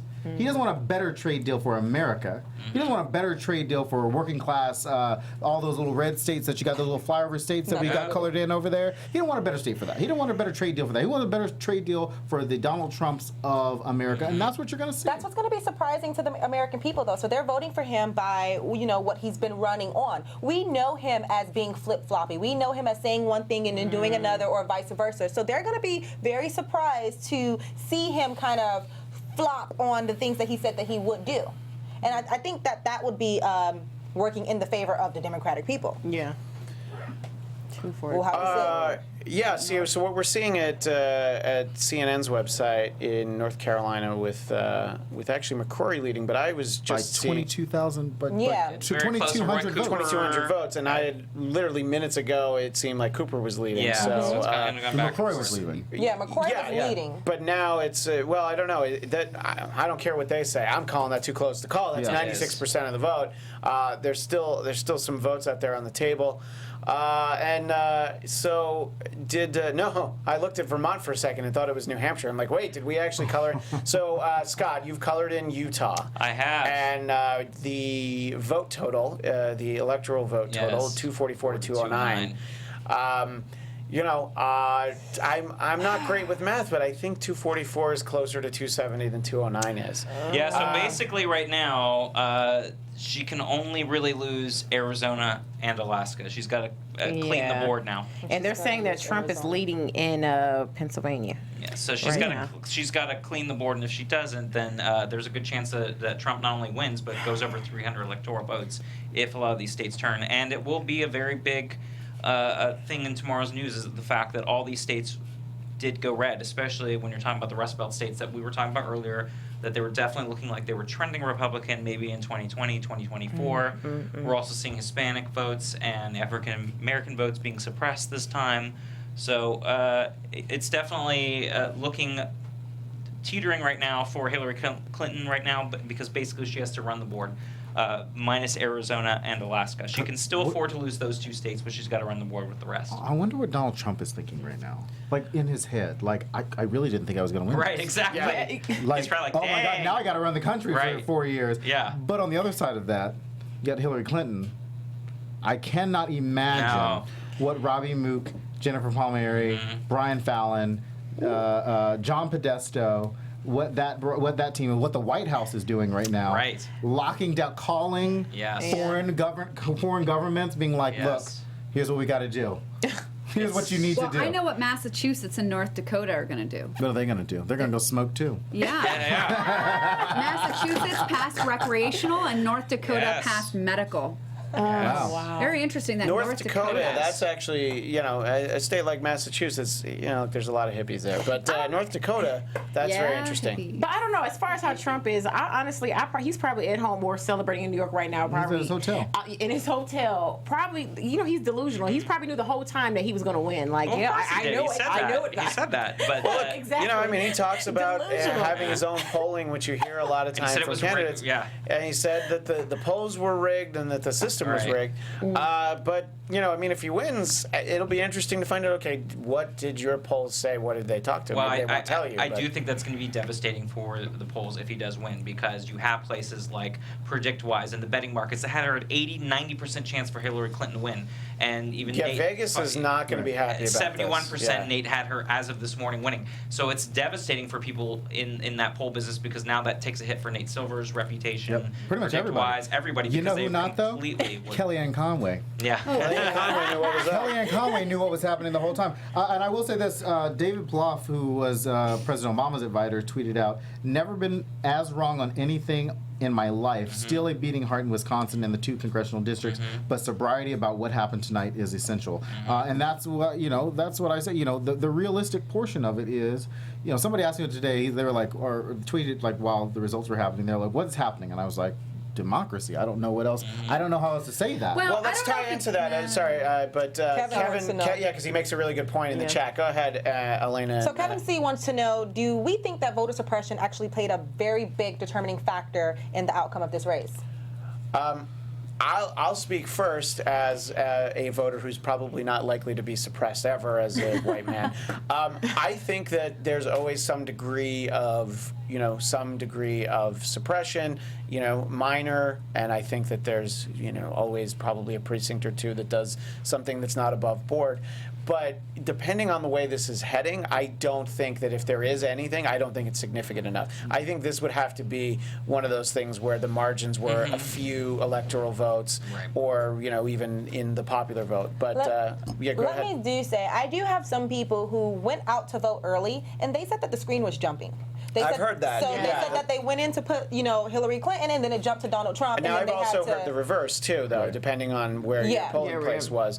But yes, I have heard that, and I think that that's part of the problem with the computer ballots, because I was actually speaking with my wife about this earlier today, because for people who don't know, in California, you sort of have this little paper where it's, if you think of the old standardized tests that you would bubble in, except we have like a little ink pen that we use, and then it feeds it into a machine and it counts it. So there's obviously margin for error there, but what you're doing is you are actually physically counting a paper ballot. When it's on the touch screens or whatever, I think that there's a lot of things that can go wrong completely unintentionally, but when there are malicious forces at work, Putin, you can kind of do what you want. And I don't know, but Drexel, do you have any feel one way or the other about voter suppression this time out? I don't think that there was as much voter suppression as people think. And part of the reason why I believe that is because the Trump campaign fought so hard early on during the election today, filing a lawsuit about trying to figure out what the vote was. So on one hand, you got folks saying that Hillary Clinton's rigging the election. On the other hand, you got Donald Trump saying that the election is favoring Hillary Clinton. So I think that the Trump campaign was a little concerned about speaking both sides. Right, they were trying to have trying to cover your bases, their right. cake and eat Yeah. it too, and I think that there weren't enough. I mean, you look at Florida, the fact that Donald Trump is winning Florida continuing to win Florida by 2 points. That's telling. If you look at the same thing that's happening in Arizona and a couple of the other states, Donald Trump is leading in these states, and I think that you cannot chalk that up to anything other than the fact that people went out and voted. Yeah. Absolutely. You're absolutely right, because we did not see this with At all. the Obama era in 08 and 12. That's what we're saying. We're seeing flipped states here that had gone to Obama the past 2 election cycles. Florida, North Carolina one time, Ohio both times, Iowa both times. You're looking at a lot of states here that clearly did flip, and by pretty substantial numbers. And other states in the upper Midwest here that have always been very heavily Democratic that are too close to call right now. I do think what you'll see in the... Oh my goodness. well, we already knew Iowa was okay. coming in. Yes, we already changed that one. Yeah. So We were this- like, You actually called that one already. Yeah, we had that one a long time ago. Thanks, AP. You're a yes, little bit late. we're ahead We're here. ahead of you. But this is the current numbers, 244 to 209. But what I do think you're going to see is the other 10 Democratic governors locking up their states. What do you mean? I mean, in terms of like really getting their state legislatures to protect their states. I mean, I think there will be a significant. do that? I don't know. I'm pretty sure they'll find a way to protect it. I mean, they've really got to protect their states from the federal government. You want to talk? Republicans want to talk about federalizing. You know, we talked a lot about authoritarian governments. A Donald Trump presidency, you know, Republicans loved the idea of small government. We talked about it with one of the AfterBuzz earlier today. Loved the idea of small government. Yet you have a candidate who talked nothing but federal government controlling everything about the office of the president controlling, and I'm the only one who could do this. I'm the only one who could do that. There was never a time where Republicans said, well, Barack Obama, every time Barack Obama picked up his pen to do an executive order, it was, oh, Barack Obama thinks he can do that. Right. And now you've got a candidate who actually has said, I'm going to be doing this, I'm going to be doing this, the office of president is going to be doing this, and the federal government will be controlling this, that, and the third. And I think you're going to start to see, some states protect each other from the federal government. And you want to talk about a civil war? That's going to be that's it right there. Right, yes, I think, it's going to be a very... I hate to be the doomsday No, person. But the reality of the situation. I think we're at a point where there isn't anyone who can't be the But doomsday look, person. I know. That's You the don't thing want to be the is rose-colored glasses person. Even if Yes, Hillary Clinton was to eke out a win here, if she was able to run the board and get Wisconsin, imagine? Michigan, Pennsylvania, New Hampshire, Maine, and Nevada, she's still going to be a very weakened. She's not going to have the mandate. She's going to have a Republican House and Senate. It's going to be incredibly hard for her to get anything accomplished. She's barely going to win, squeak by with 273 or so electoral votes. It would be very tough for her to have any clear mandate to win. And we're not even going to see a chance for Donald Trump to even concede on something like that. So we're going to have a very divided country on whoever wins. But the problem is if you get a Trump presidency, you have flat Republican rule across the board. And that's where you have no checks and balances. That means for Supreme Court picks, everything, or at least with a presidency of Hillary Clinton, you get the checks and balances. It goes back to what I said. There is a check in the minority. The Republicans don't have as big of a will not have as big of a majority in the Senate. The Senate makes huge decisions. It does. Now, Huge. huge decisions. Now, you're talking. We're talking about like Supreme Court nominee. Now, Democrats might say, "Listen, I know we were talking about Merrick Garland this whole time, but we just cannot vote. We just cannot vote. We're going to block every nominee. We have to protect the union. We've got to do that. However, it's going to be a lot harder to be able to block Supreme Court justices and things like that, because we still will not have the majority. So it will be tougher to do that because we will be the minority as a Democrat in every step. And Merrick Garland's not getting confirmed. We can rest assured that. Of course, absolutely not. Mitch McConnell's going to be like, sorry, we'll let Trump pick. Right. Yeah, no. I think the only way that Merrick Garland would have Merrick Garland could have suddenly gotten confirmed, or still could if Hillary wins. Hillary wins, then they're the like, Senate all was right, going this is Democrat. going to be bad. Yeah. But also there could have been like, you know what, whatever Hillary's going to nominate, it's worse. Let's try and speed this through. But I don't think we'll see that happening. A little good news is that Cortez Masto won the Nevada Senate seat. Republicans will still probably them. Yes, that was just called by AP, which also makes it a little better for Hillary Clinton's prospects in Nevada by that. So that has been called as of just 2 minutes ago by the AP. Oh, it looks like Alec Baldwin may have a full-time gig on SNL. No, someone else will play Trump. But Or not at all. No, nobody because else can he's, play him. he's got other things to and do. just He real doesn't quick, want to go there every week. Fortune magazine tweeted out and said, if Trump wins, kiss your 401k goodbye. And that's the prediction of the world's largest hedge fund. So how do y'all Now feel that's about interesting. Yeah. How do y'all feel about that? That's what Fortune just sent out just Future now. stocks are down 800 right now. Yeah. so. Yeah, that's. I know. Yeah, well, I mean, it's we were making a comparison to Brexit, and we saw the markets the next day there. Right. Chelsea, as the person on the panel who, at least at some point in the last year, was very much opposed to the idea of Hillary Clinton as president, you sort of are a dissenting voice, at least in the past. What is it about her that you think ultimately people took a look and thought, even though you yourself wouldn't do this, took a look and were like, you know what, I don't like Donald Trump, but I really don't like her. So what is it about her that you think would be the biggest problem? I'm going to call it sexism, but it's not Okay. blatant. Like, But that nobody's going couldn't to say, possibly yeah, be the I'm not only comfortable thing. with a woman. What they did, and I think the media didn't help, is the amount of minutes spent talking about these emails so clouded the size, it was like this gargantuan issue. Only because of the amount of time that it was given. You know, it's like there's no such thing as bad press. All press is good press. Like, the amount of time spent talking about an issue is in direct proportion to how much energy and focus is on it. Like, even the Hillary people were like, we don't want Trump, we don't want Trump, we don't want Trump. And then what happens? You get Trump. Like, this is like anybody try to lose weight. You're like, I don't want to be fat. I don't want to be fat. I don't want to be fat. And what do you get? More fat. So it's like what you focus on expands. And so when we focused on the not Trump, that's what expanded.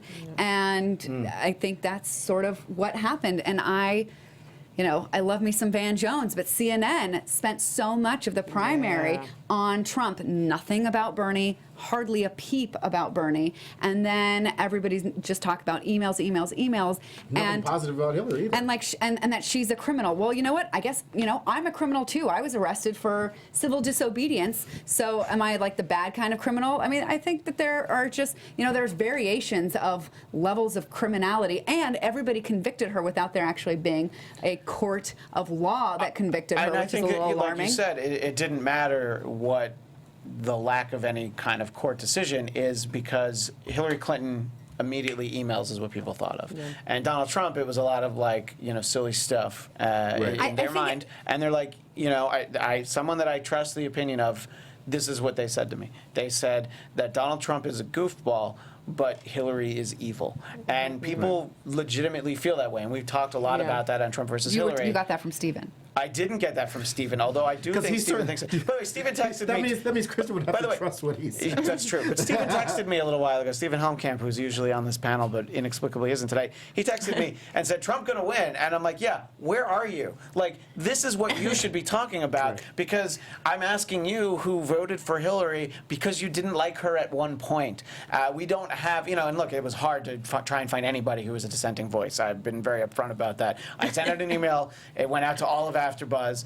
And Stephen was the Closest thing to a Trump supporter that was willing to come on the air. There are people that I know who just don't want hang out around these parts. Not usually, but sometimes they're around, and they just didn't. They're like, no, I don't want my face on something. And I'm like, what if we just use your voice? No, I don't want to go Closet there. So, racism, look, I closet get it. sexism. But speaking of your go ahead. trusted friend who said that Donald Trump is a goofball, I too have an associate from college who is a full-on Trump supporter. Yeah. And her logic is just that Hillary is a liar and Trump seems to be more honest. So although he has that goofball mentality, More honest, and it works. But this is honestly, this is how they feel. This is how she's thinking. So, this is literally how you she's take thinking. that kind of honesty, it's more telling it like it is. Right. One of our first shows, we had my friend in New York, Shalair, on. She's a black woman in New York, very outspoken supporter I of watched Donald that Trump. show. Yeah, she's very outspoken about it. And she had to go to bed early tonight, so she's not seeing this. I saw her earlier. But look, and that's the thing is like, yeah, I get it, but this is just, it's a bad system. And Hillary, I think, for a lot of people, rightly, wrongly, it doesn't even matter. She represents what's wrong with the system. And as bad as people are told Trump is, they just feel like she's worse. Now, Yeah. you know, we're still at a point here. It's, you know, it's Wednesday back east. It's 12:20 in the morning, 9:20 here in California. You know, where there's probably still a long road ahead for tonight, but at the same time, whatever happens. Yeah, people don't like Hillary Clinton, and it of course can be sexism. There has to be some degree of that. Like, you know what? At the end of the day, I don't want a woman president. There have to be people that feel that. I don't think people would say that. I No, don't no, even people think don't have to ever say it. or they even consciously realize. But that's I what they think that there are also people that, you know, that's not the deciding factor. It's not because she's a woman. Right. It's because No, you know, it's like I because said, a woman is held to a higher moral Sure. standard, and so Oh, if she absolutely. violates the law, Right. But then she's more guilty Yes.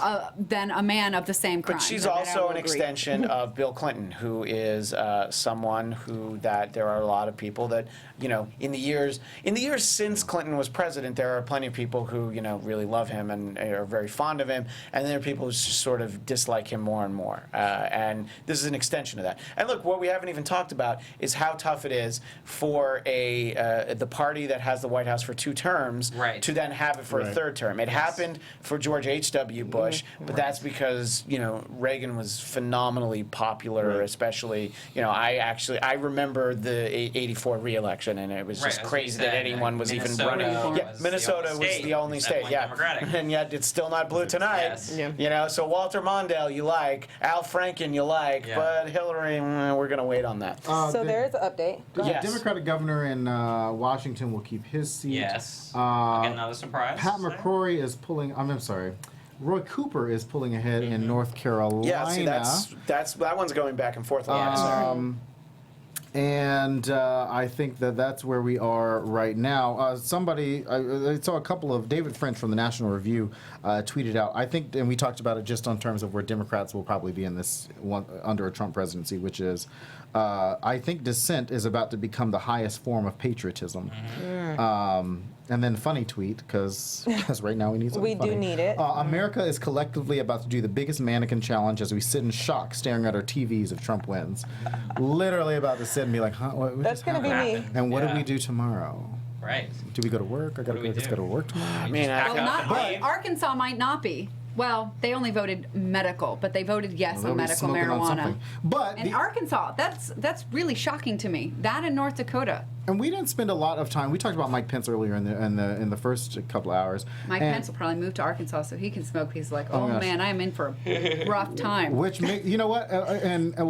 Let me talk about this. But Carly Fiorina is about to run for Senate in Virginia. What? What? Yeah, her name came has she up. ever even been to Virginia? She lives in Yeah, right? Virginia. She has a house Oh, in that's right, Virginia. she moved.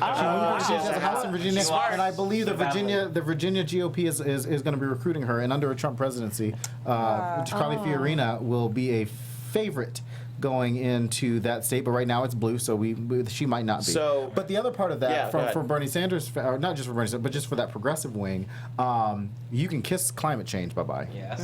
You can kiss bank regulations goodbye. Yes. No. Yeah, you know, these are the things, Yes. these are the issue, because we didn't spend enough time talking about issues to what you were saying. Yeah. We spent so much time talking about Hillary Clinton and her emails that, for the most part, boded nothing, that we forgot about The issue. what is at stake. Solutions. Right. Yeah, what's our And livelihood? again, We the did. Supreme Absolutely. Court. And the We said Supreme that. Court. Yep. So many things are at stake right now, and that's the things people don't think about sometimes, like the Brexit vote. Right. They Yeah. don't think about what's at stake. They just think. But the in other front of side of that, for the Brexit vote and for Donald Trump, people who were really rooting for Brexit, it looks like Parliament will be the check to Right. Theresa May not pushing Brexit through. So. Yeah, maybe there will be some, like I said, there's some hope in Paul Ryan and Democrats of being some sort of some sane voice coming out of Washington. I think Mitch McConnell will just love just being in power again, or just being in some sort of power where he can just kind of, slap Donald Trump around a little bit. The season finale of America ratings are huge. I wonder if it'll get renewed for a second season. It's a, Yeah. it's a series finale right now. At this point, I think it's I think there'll be a spin-off that won't be anywhere near as popular. Thanks, Kevin. The Queen is over in England like, should I come back? Wait, Do you need me? I just want to switch to social media. It Yeah, says, go ahead. 10 Eyewitness News just reported that Canadian citizenship and immigration website has officially crashed as Trump nears victory. No, That's how many people you see have that, been. and that's something that we talked about on Trump versus Hillary either. Earlier a couple weeks ago, and look. If Everyone gets curious about it. if Lena Dunham wants to go to Canada, great, please do. Go ahead. Oh, what? Not a fan. I just don't think she's funny. Uh. That's me though. Also, she was tremendously successful at 30, and that made me hate her. So there might be a little bias there. Did Missouri have a Democratic governor? Yes. The Jay Democratic yes. governor Republicans just took the governor house Oh, in really? Missouri. Because he Missouri. was actually the Democrat was favored there. Yeah. Missouri is one of those states that's so I don't know. It's very hard to read whenever just because.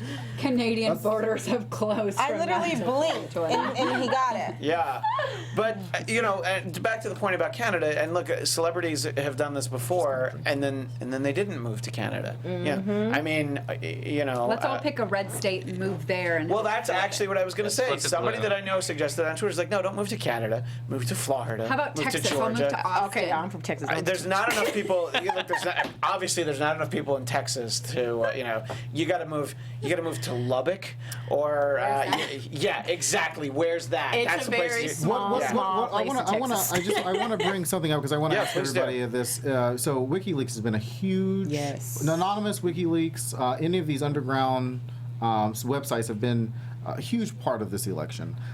Their whole thing when they first started was about corruption in government. Do you guys think that they will play the same role under a Trump presidency to make him a little bit more, his people, a little bit more, like what's going to happen if they start dumping emails from Rudy Giuliani? I think because and there all was these people? definitely a predisposition that they did not want Hillary to succeed. They did not There want was a Hillary to vendetta, succeed. But I don't know that they then want America to succeed under Donald Trump or anyone. So it could be. I think that's a great It point. is a great point. I don't Great know question. that WikiLeaks would actually do it, but I feel like there'll be someone out there that there have to be some Rudy Giuliani emails. Republicans run the Some House. breaking news: that Clinton has won Nevada. So Well, look at that. That had been so long since we'd had a state. Yeah, so- I love Olivia's comment. I'm Canadian, and no offense will pass. We will actually build a wall and pay for it. And here's the thing, Olivia, I don't blame you. Canada's I don't either. beautiful. We are not And dealing with y'all. That's what I wanted to say. Yeah. Is like, look, Canada's beautiful. It's like, I don't need to live there. Right. I mean, God, you have another country's queen on your money. That there's something about that. But no, I love Canada. But Nevada- that's the whole point. Is like, if what are you going to do? You're going to abandon America for maybe 8 years, and so what do you think it'll be like when you come back? So I don't know. Anyone in the chat room who's not Canadian, obviously Olivia, you'll just stay in Canada. Hold on. I just want to point out a couple Sure. things. Sorry, because You got some numbers there. we just called Nevada. Yes. Pennsylvania. Nevada only has 6 electoral votes. However, Pennsylvania is tied 48.2. 48-48 Yes, with right 20 now. electoral votes. 20 electoral votes. Not even just 48-48. It's like 48.2 and Yeah. 48.2. And it was like 2.5 hours ago that I was Michigan. really pointing at Pennsylvania, and it's still not settled. Michigan has swung back into possible Clinton column. It's No. 40. Well, it's very close. 47.8 to 47.1 is what yeah. we're looking at right now. And honestly, a razor thin margin in Michigan and a tie in Pennsylvania, it's not what.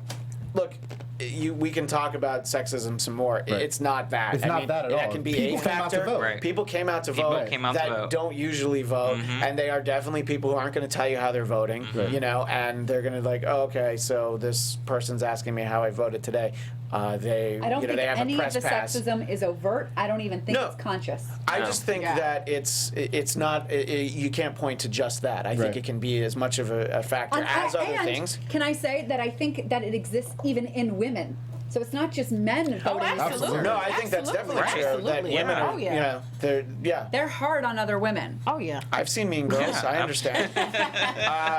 So somebody just had a question in the Yeah, chat go ahead. just about what canvassing of votes means. So because the election is so close to North Carolina, Pat McCrory is basically calling for a recount. Yeah. Basically starting the process of saying we want to now go back into these different cities and just to make sure that the numbers are right and that, if we're looking at 2,000, Bush won by 500 votes. If Pat McCrory loses by 2,000, that's within the margin of error. So I think that he's going to start that process of looking at. I was going to say, I think some of these states, if they do, especially in the upper Midwest, if they are razor thin, we're not going to get anybody conceding tonight in any shape because they're going to ask for recounts. So we're going to have to do the show through until tomorrow? Yes, this is going to be one of those 2,000 things where we're not going to get a result anytime soon because a lot of these states are going to be so close that it may take These are states that ought to have been called before midnight. Yeah, we should not be sitting here talking about Pennsylvania. Especially Pennsylvania. And Minnesota. And again, I know it's less electoral votes, and we keep pointing back to it, but seriously, Maine.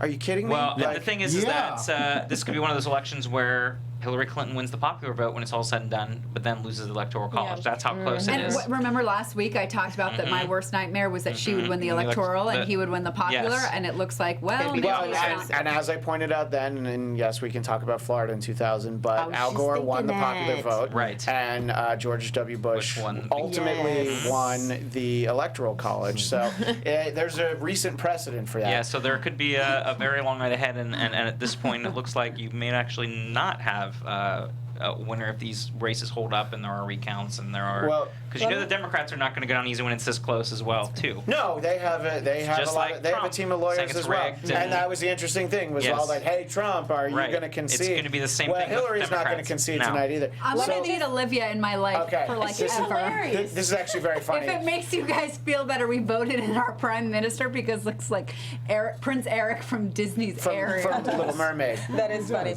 Let me just say though, for those of you who are tuning in and are following an election for the first time, if any of the presidential candidates decides to concede, they have until December 13th to recount those votes and kind of go back through it. So even if we don't get results tonight, if some states decide that they want to recount it, the deadline for all of those votes to be for the in, Electoral College, correct. thanks to lactose entertainment. But here's what I'll say about that. If Hillary Clinton is razor thin losing, I think she concedes. I agree with you. However, if it's within the margin of error, I would want to see. I think she concedes for the healing of America. I think it would depend on what the electoral vote total is. And if what it's a razor thin razor thin margin. I was thinking of margarine. I think she takes the high road on something to say, okay, look, here's what happened. I mean, ultimately, that's what Al Gore did. There were a lot of people shouting in the Senate floor, and that was 500. That was 500.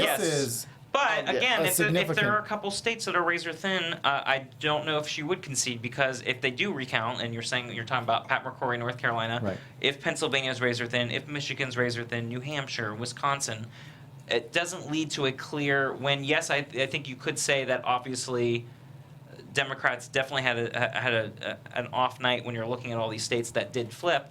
However, if it's razor thin, and even if he wins all those states and he gets to like 273 or so, Democrats are going to make sure that they get all of their votes in, and they're going to do recounts wherever it's necessary.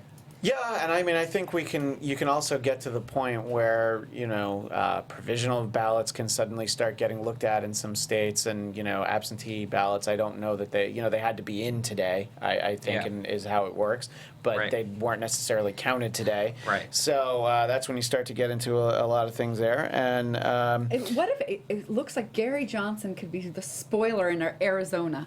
I mean, that's 61,000 votes, and Arizona's looking like 49.5% Trump, 45.6% Clinton. Right. Those are very close, and what percentage is in? 63%. So there are, you'd need to do the break, and we don't have the fancy CNN map. We don't. We can go like this. We have a fancy map over there. Scott, show us the counties. And zoom in on the counties, exactly. I don't know how much credit we want to give this, but Fox is calling Wisconsin for Donald Trump. I mean, he called it earlier. They called it earlier for him, and I don't think I'm going to give much credit to it at this point. But again, it was very, very close. You know, and again, going back to Arizona, you're going to want to watch counties up in like Yavapai and up in Sedona, and you're going to watch obviously Phoenix and Maricopa County, and see how those numbers trend to see how the state overall is going to end up doing there. We've sort of talked about this a little bit earlier, in the sort of the two shows that we've had this evening. I think that the expectation was a really high Latino turnout because of what And Trump there had to was. say. Absolutely. But I think the expectation was for something that didn't materialize, and I don't know what the reasons are for that. And what I was saying earlier today, before any votes had been counted, I'm obviously fascinated by who wins this election, but it'll be really interesting to see those breakdowns, and that'll take weeks and Absolutely. months. But who voted, who stayed home, why didn't they vote? And I think that maybe what we're seeing is, the high Latino turnout. Somewhere like Arizona is where you would expect to see it. I mean, anyone who's been to Arizona wouldn't be surprised. Nevada's another one. I think that we saw that turnout, and that probably made a difference. I'd But like to point out, Hillary Clinton is leading in the state of New Hampshire by Yes. 17 votes. 17 votes. Yes. And, Wow. and also, going back to Pat McCrory, because you were talking about North Carolina, he's only leading by 3,400 in a 3,400, very right. close. Right. And and this is the ironic part, the last 3 precincts are in Mecklenburg County and Charlotte. So if he was to end up losing because of the city that he used to be mayor of, that would be very ironic for him. Yeah. So it's very, very close right now for him. But yes, New Hampshire is incredibly close. And they're saying for Pennsylvania that Trump is leading by 10,000 votes. Is Yeah, that confirmed? yes. Is that okay? But Sean- you still got to wait for Philadelphia to come in. Right. Sean Pittsburgh. Hannity seems. We were talking about Paul Ryan earlier. Sean Hannity seems to think that. Sorry, Paul Ryan, you mean future press future press secretary? secretary, right? Sean Hannity. That, But back to what I said earlier, that and I agree with him that Paul Ryan will not survive. I mean, Right. there was a Speakership. conversation about that earlier where maybe a Trump presidency seemed a little further off. I can't imagine that Paul Ryan would be Speaker of the House, and probably wouldn't want to. At Right. this point, I think he's, maybe just They'll gonna go with what's his name, Boehner. They'll just they'll go Retire golfing in Wisconsin retire and go- Ohio and right. everything. Well, I mean, he's got to get ready to run for president in 2020, Paul Ryan. So I need some good news. Well, the good news is that I was going to say is Alaska, as we joked about last close. week, it's a very close race there, and depending on how that turns out, we're starting to talk about these states that are tipping point. Wouldn't that be ironic, as we talked about? You said don't even joke about it. But Alaska had a very close polls. However, we've seen how off the polls have been tonight, so I wouldn't put much into it. Obviously, it's a very Right. Republican state that's only in its entire existence one And Democratic are one's they 64. closed yet? They are not until Yeah. 10 p.m. 10 p.m. Pacific Pacific time. time. Yeah. So 9 30 more a.m. minutes. I was gonna say 30 more minutes. Yeah. But again, we're talking about states I mean, that we it's didn't Alaska, think. though. I'm gonna we're need some more be wine. Well, I mean, in Alaska, it's 3 electoral votes. Yes. Yeah. Which I mean- obviously, But again- if those 3 go to Trump, then But if that's- those Still on 3, my- it's still on Yes. Chelsea's map. But if I those wish 3 we go got to a camera on Hillary- Chelsea's map Absolutely. every time she looks at Your it. map is giving me hope. So right now, some of the states have just in terms of overview. Right now, Trump only needs really 2 more states Yes. to win this whole thing. If If he gets Arizona- But if he gets Pennsylvania, yeah, that's Pennsylvania. 20. yes. So And that's if he gets Pennsylvania and 264. Arizona, it's 260, done. That's That's ballot. it. Yeah, it actually doesn't matter. If he gets Michigan and Arizona, it's pretty much done too. Yeah. Because that's Yeah. He really only has 2 16 more and states. 11, so you're already done So too. you wanted good news. Yeah. We might have to wait for that 2 or Till 4 tomorrow. years. Or 2 for you. tomorrow. But again, Congratulations to newly elected Senator Mastro for becoming the first Yes, Latina in the Senate. elected to the Senate. Yeah. That's good news. and I That think is good news. There were no Latinas in the Senate, and I just I know, you would have hear thought there stuff would have like been- that, and you go, how? Well, Yeah. Latina, you would have thought there would have been like what at least about one other one. when will Senator Galicia be there? I mean, at what point does that happen? We could maybe even When convince Dianne Stephen to vote Feinstein for you. retires in 18, you're gonna run. I think that there's a lot more to talk about, but I think we'll take a kind of a quick Yes. break, sort of regroup a little bit. I'm going to need to hydrate myself. I'm still only drinking water, but we're getting pretty. After 10 o'clock, people who don't know, we have a keg out back here at AfterBuzz. I brought champagne. So I might. Well, I mean, you yeah. know, we thought it Look, was on a different we're still gonna be here in the morning, so we're gonna need them for mimosas. Somebody will go to 7-Eleven. We'll get orange juice. I need food too. But anyway, so we're gonna take a quick break. Don't go anywhere. You can look at some of those other places with their fancier maps, but aren't we more fun than them? Come Absolutely. on. We are. You know? We're so personal. Yeah. You know? I mean, even if Steven isn't here, where are you, bro? Anyway, so He's at Trump Tower right now, celebrating. We'll be back in a little bit, and we'll also figure out just how much longer are we gonna go tonight. Yeah, right. Because it could be a while. But anyway, so stick around. We'll be right back.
Hey, everybody, welcome back. We're just going to be here for a few more minutes because realistically, we can't stay here for 4 or 5 more hours. And I think that, we should know something tomorrow. But hey, realistically, there's so many votes to count. It's so close. We have a little bit of a benefit being on the West Coast because in 2000 I was on the East Coast and I kept was too. and you were in Florida. I was voted in Florida. And you needed to vote 539 times and everything would have been fine. But and I just kept I'll go to bed and just let me watch a little bit more. I was up all night because I was just like, just a little bit. I'm gonna try not to do that tonight, and we'll see how well I sleep. I don't know. We'll see. There's not going No to be sleep anything. right There's some now. things. There are Last night I had a hard time right now. sleeping. There- awake still. There are some things that are legal that maybe might make it easier to sleep. Just some suggestions to our viewers out I there. love how Chelsea split up. Yeah, Chelsea. That's true. so As of excited. November 9th, it's illegal in Yeah. California now, so. So It is for it. why trending on not? Twitter. It is It is- trending on oh, medical marijuana is trending on look, Twitter. There's going to be so much weed in everybody's future. So, look, the My vote. mother- If Hillary only said that, she The- probably would have won by a landslide. Oh, yeah. If That's true. Every single American will have weed if they want it, and would have been done. Yeah, it's the old FDR New Deal saying was a chicken in exactly. every pot. Right. How about some pot in every kitchen? pot in every That's all we need. Silly. Yes, that's actually the kind of show we do. Our show is That's right. silly, anyway. So we only really have a few minutes, but Scott, as you kind of look at these numbers, Right. obviously there is a path for Hillary Clinton.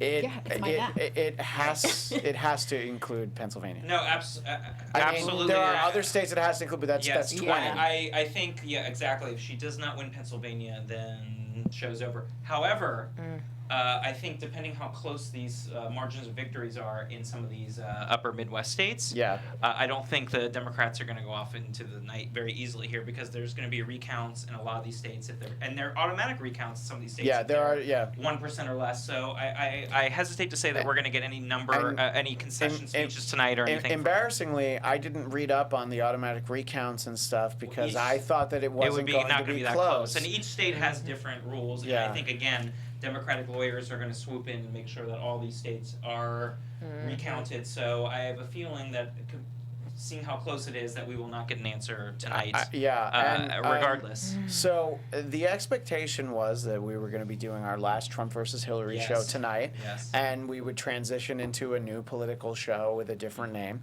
But it doesn't seem like that's the case. We will figure out when we're going to be back. So keep an eye on Twitter. Yes. We are at TrumpHillary16. I know sometimes that I might slack off on tweeting things from that. We'll let you know when we're back. We might come back in some form tomorrow, depending on what we know then. But I think no matter when we come back in between, we'll definitely be back next Tuesday at 7 Pacific. And we'll see what happens after that. We only have a couple minutes, but I wanted to give our guests, Elena and B, an opportunity to just have some final thoughts. B, you first. You know what? This has been like you said. We thought we were gonna be popping champagne bottles tonight. Chelsea did bring champagne. She did. Her face, Yeah. she looks so sad. But like I said, I think just it was so unexpected. I think that's really my last thoughts is that we really didn't. Like we talked about that during break. That just the map, just how it flipped, and that we're looking at a red bath here. There was a part of me that thought we could have seen red dominoes fall and like a 3-10 Trump win, but it's like we got nothing. Yeah, we and- literally are left with nothing at the end of the Seriously, day. and I emailed Drexel today with my map, and you can say it was like completely blue. I was like, oh man, there's no way. And I'm like, Mine too, yeah. So I'm praying, and even during our break, like me and Elena had to pray. I'm just like, I'm hoping we get tomorrow that we have better than what we got right now. So that's going to be my last little thoughts here. And Elena? This is where I stand. As disappointed as I am right now, I'm not hopeless. And I won't be hopeless even if Donald Trump becomes president. I would be more happy if we can get Pennsylvania. That would just settle any feelings that I'm having that are a little bit unjust. I don't care about how much of the map is red. At the end of the day, I want us to take over the presidency. So what would happen if Donald Trump becomes president? I'm going to be upset for a little bit, and I don't usually get upset, so that speaks volumes. And I think that this is just a wake-up call to us as Americans because we had so much to say this whole year about what's been happening with the campaign and what's been happening with presidency. Now we need to reevaluate ourselves. Why are people showing up to vote for Trump? What are they upset about? What's happened that's changed their minds about where they stand? This is a reevaluation that we're going to have to go through, and I think that's what's more frustrating because are we going to be able to have that conversation with ourselves? Are we going to be able to look in the mirror and say, okay, this is what needs to change, you know?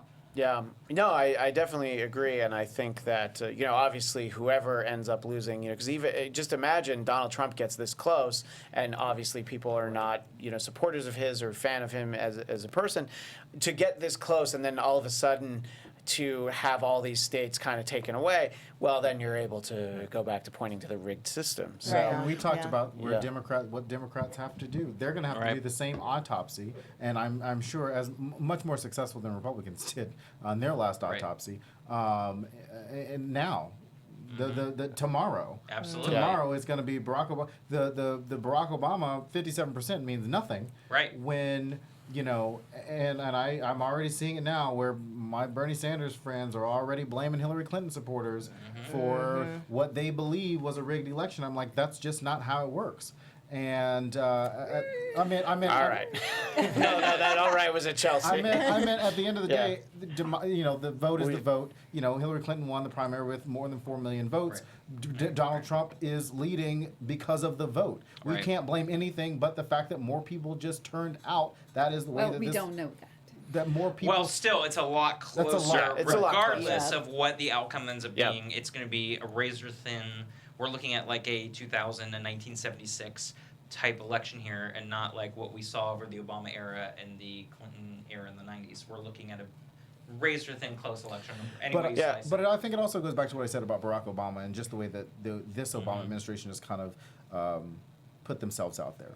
If Democrats had gloated about successes and then focused on the issues that they were listening to, that they needed to listen to, whether or not it was bank regulation, whether or not it was really pushing climate change. Like the climate change deal kind of happened, and then Barack Obama kind of said it, but it wasn't a big fanfare thing like healthcare was. It should have been this huge deal that happened, but he was so caught up in making the deal happen that he didn't go around the country and sell everything that he needed to sell back to the American people. And Democrats are going to have to say, "Oh, we probably should have done that. Everything that they did on health care, they should have probably done, and everything else." And basically, we'll have plenty more time to talk about all of this, but we are out of time tonight. We really appreciate everybody who stuck with us all night. Yes. I feel like this show will be less fun when it's not live. I don't know that people are going to download and watch this after the fact, but it might be fun. But definitely stay tuned at TrumpHillary16. That is our Twitter, and you'll find out when we'll be back. I hope we can actually try and do something tomorrow, but if we don't know anything, then we'll just be wasting your time again. But for myself, at Christian Bladt, at Christian DMZ, I'm Christian Bladt. This is at Chelsea Galicia, at Drexel Heard, at SMan80, and I'm sorry I didn't take down either of your social media. Hey_it's_Lay. And mine is at B Powell. Okay, and I didn't think I'd be saying this at the end of the show, but we will see you next time very soon on Trump versus Hillary. Thank you, everybody.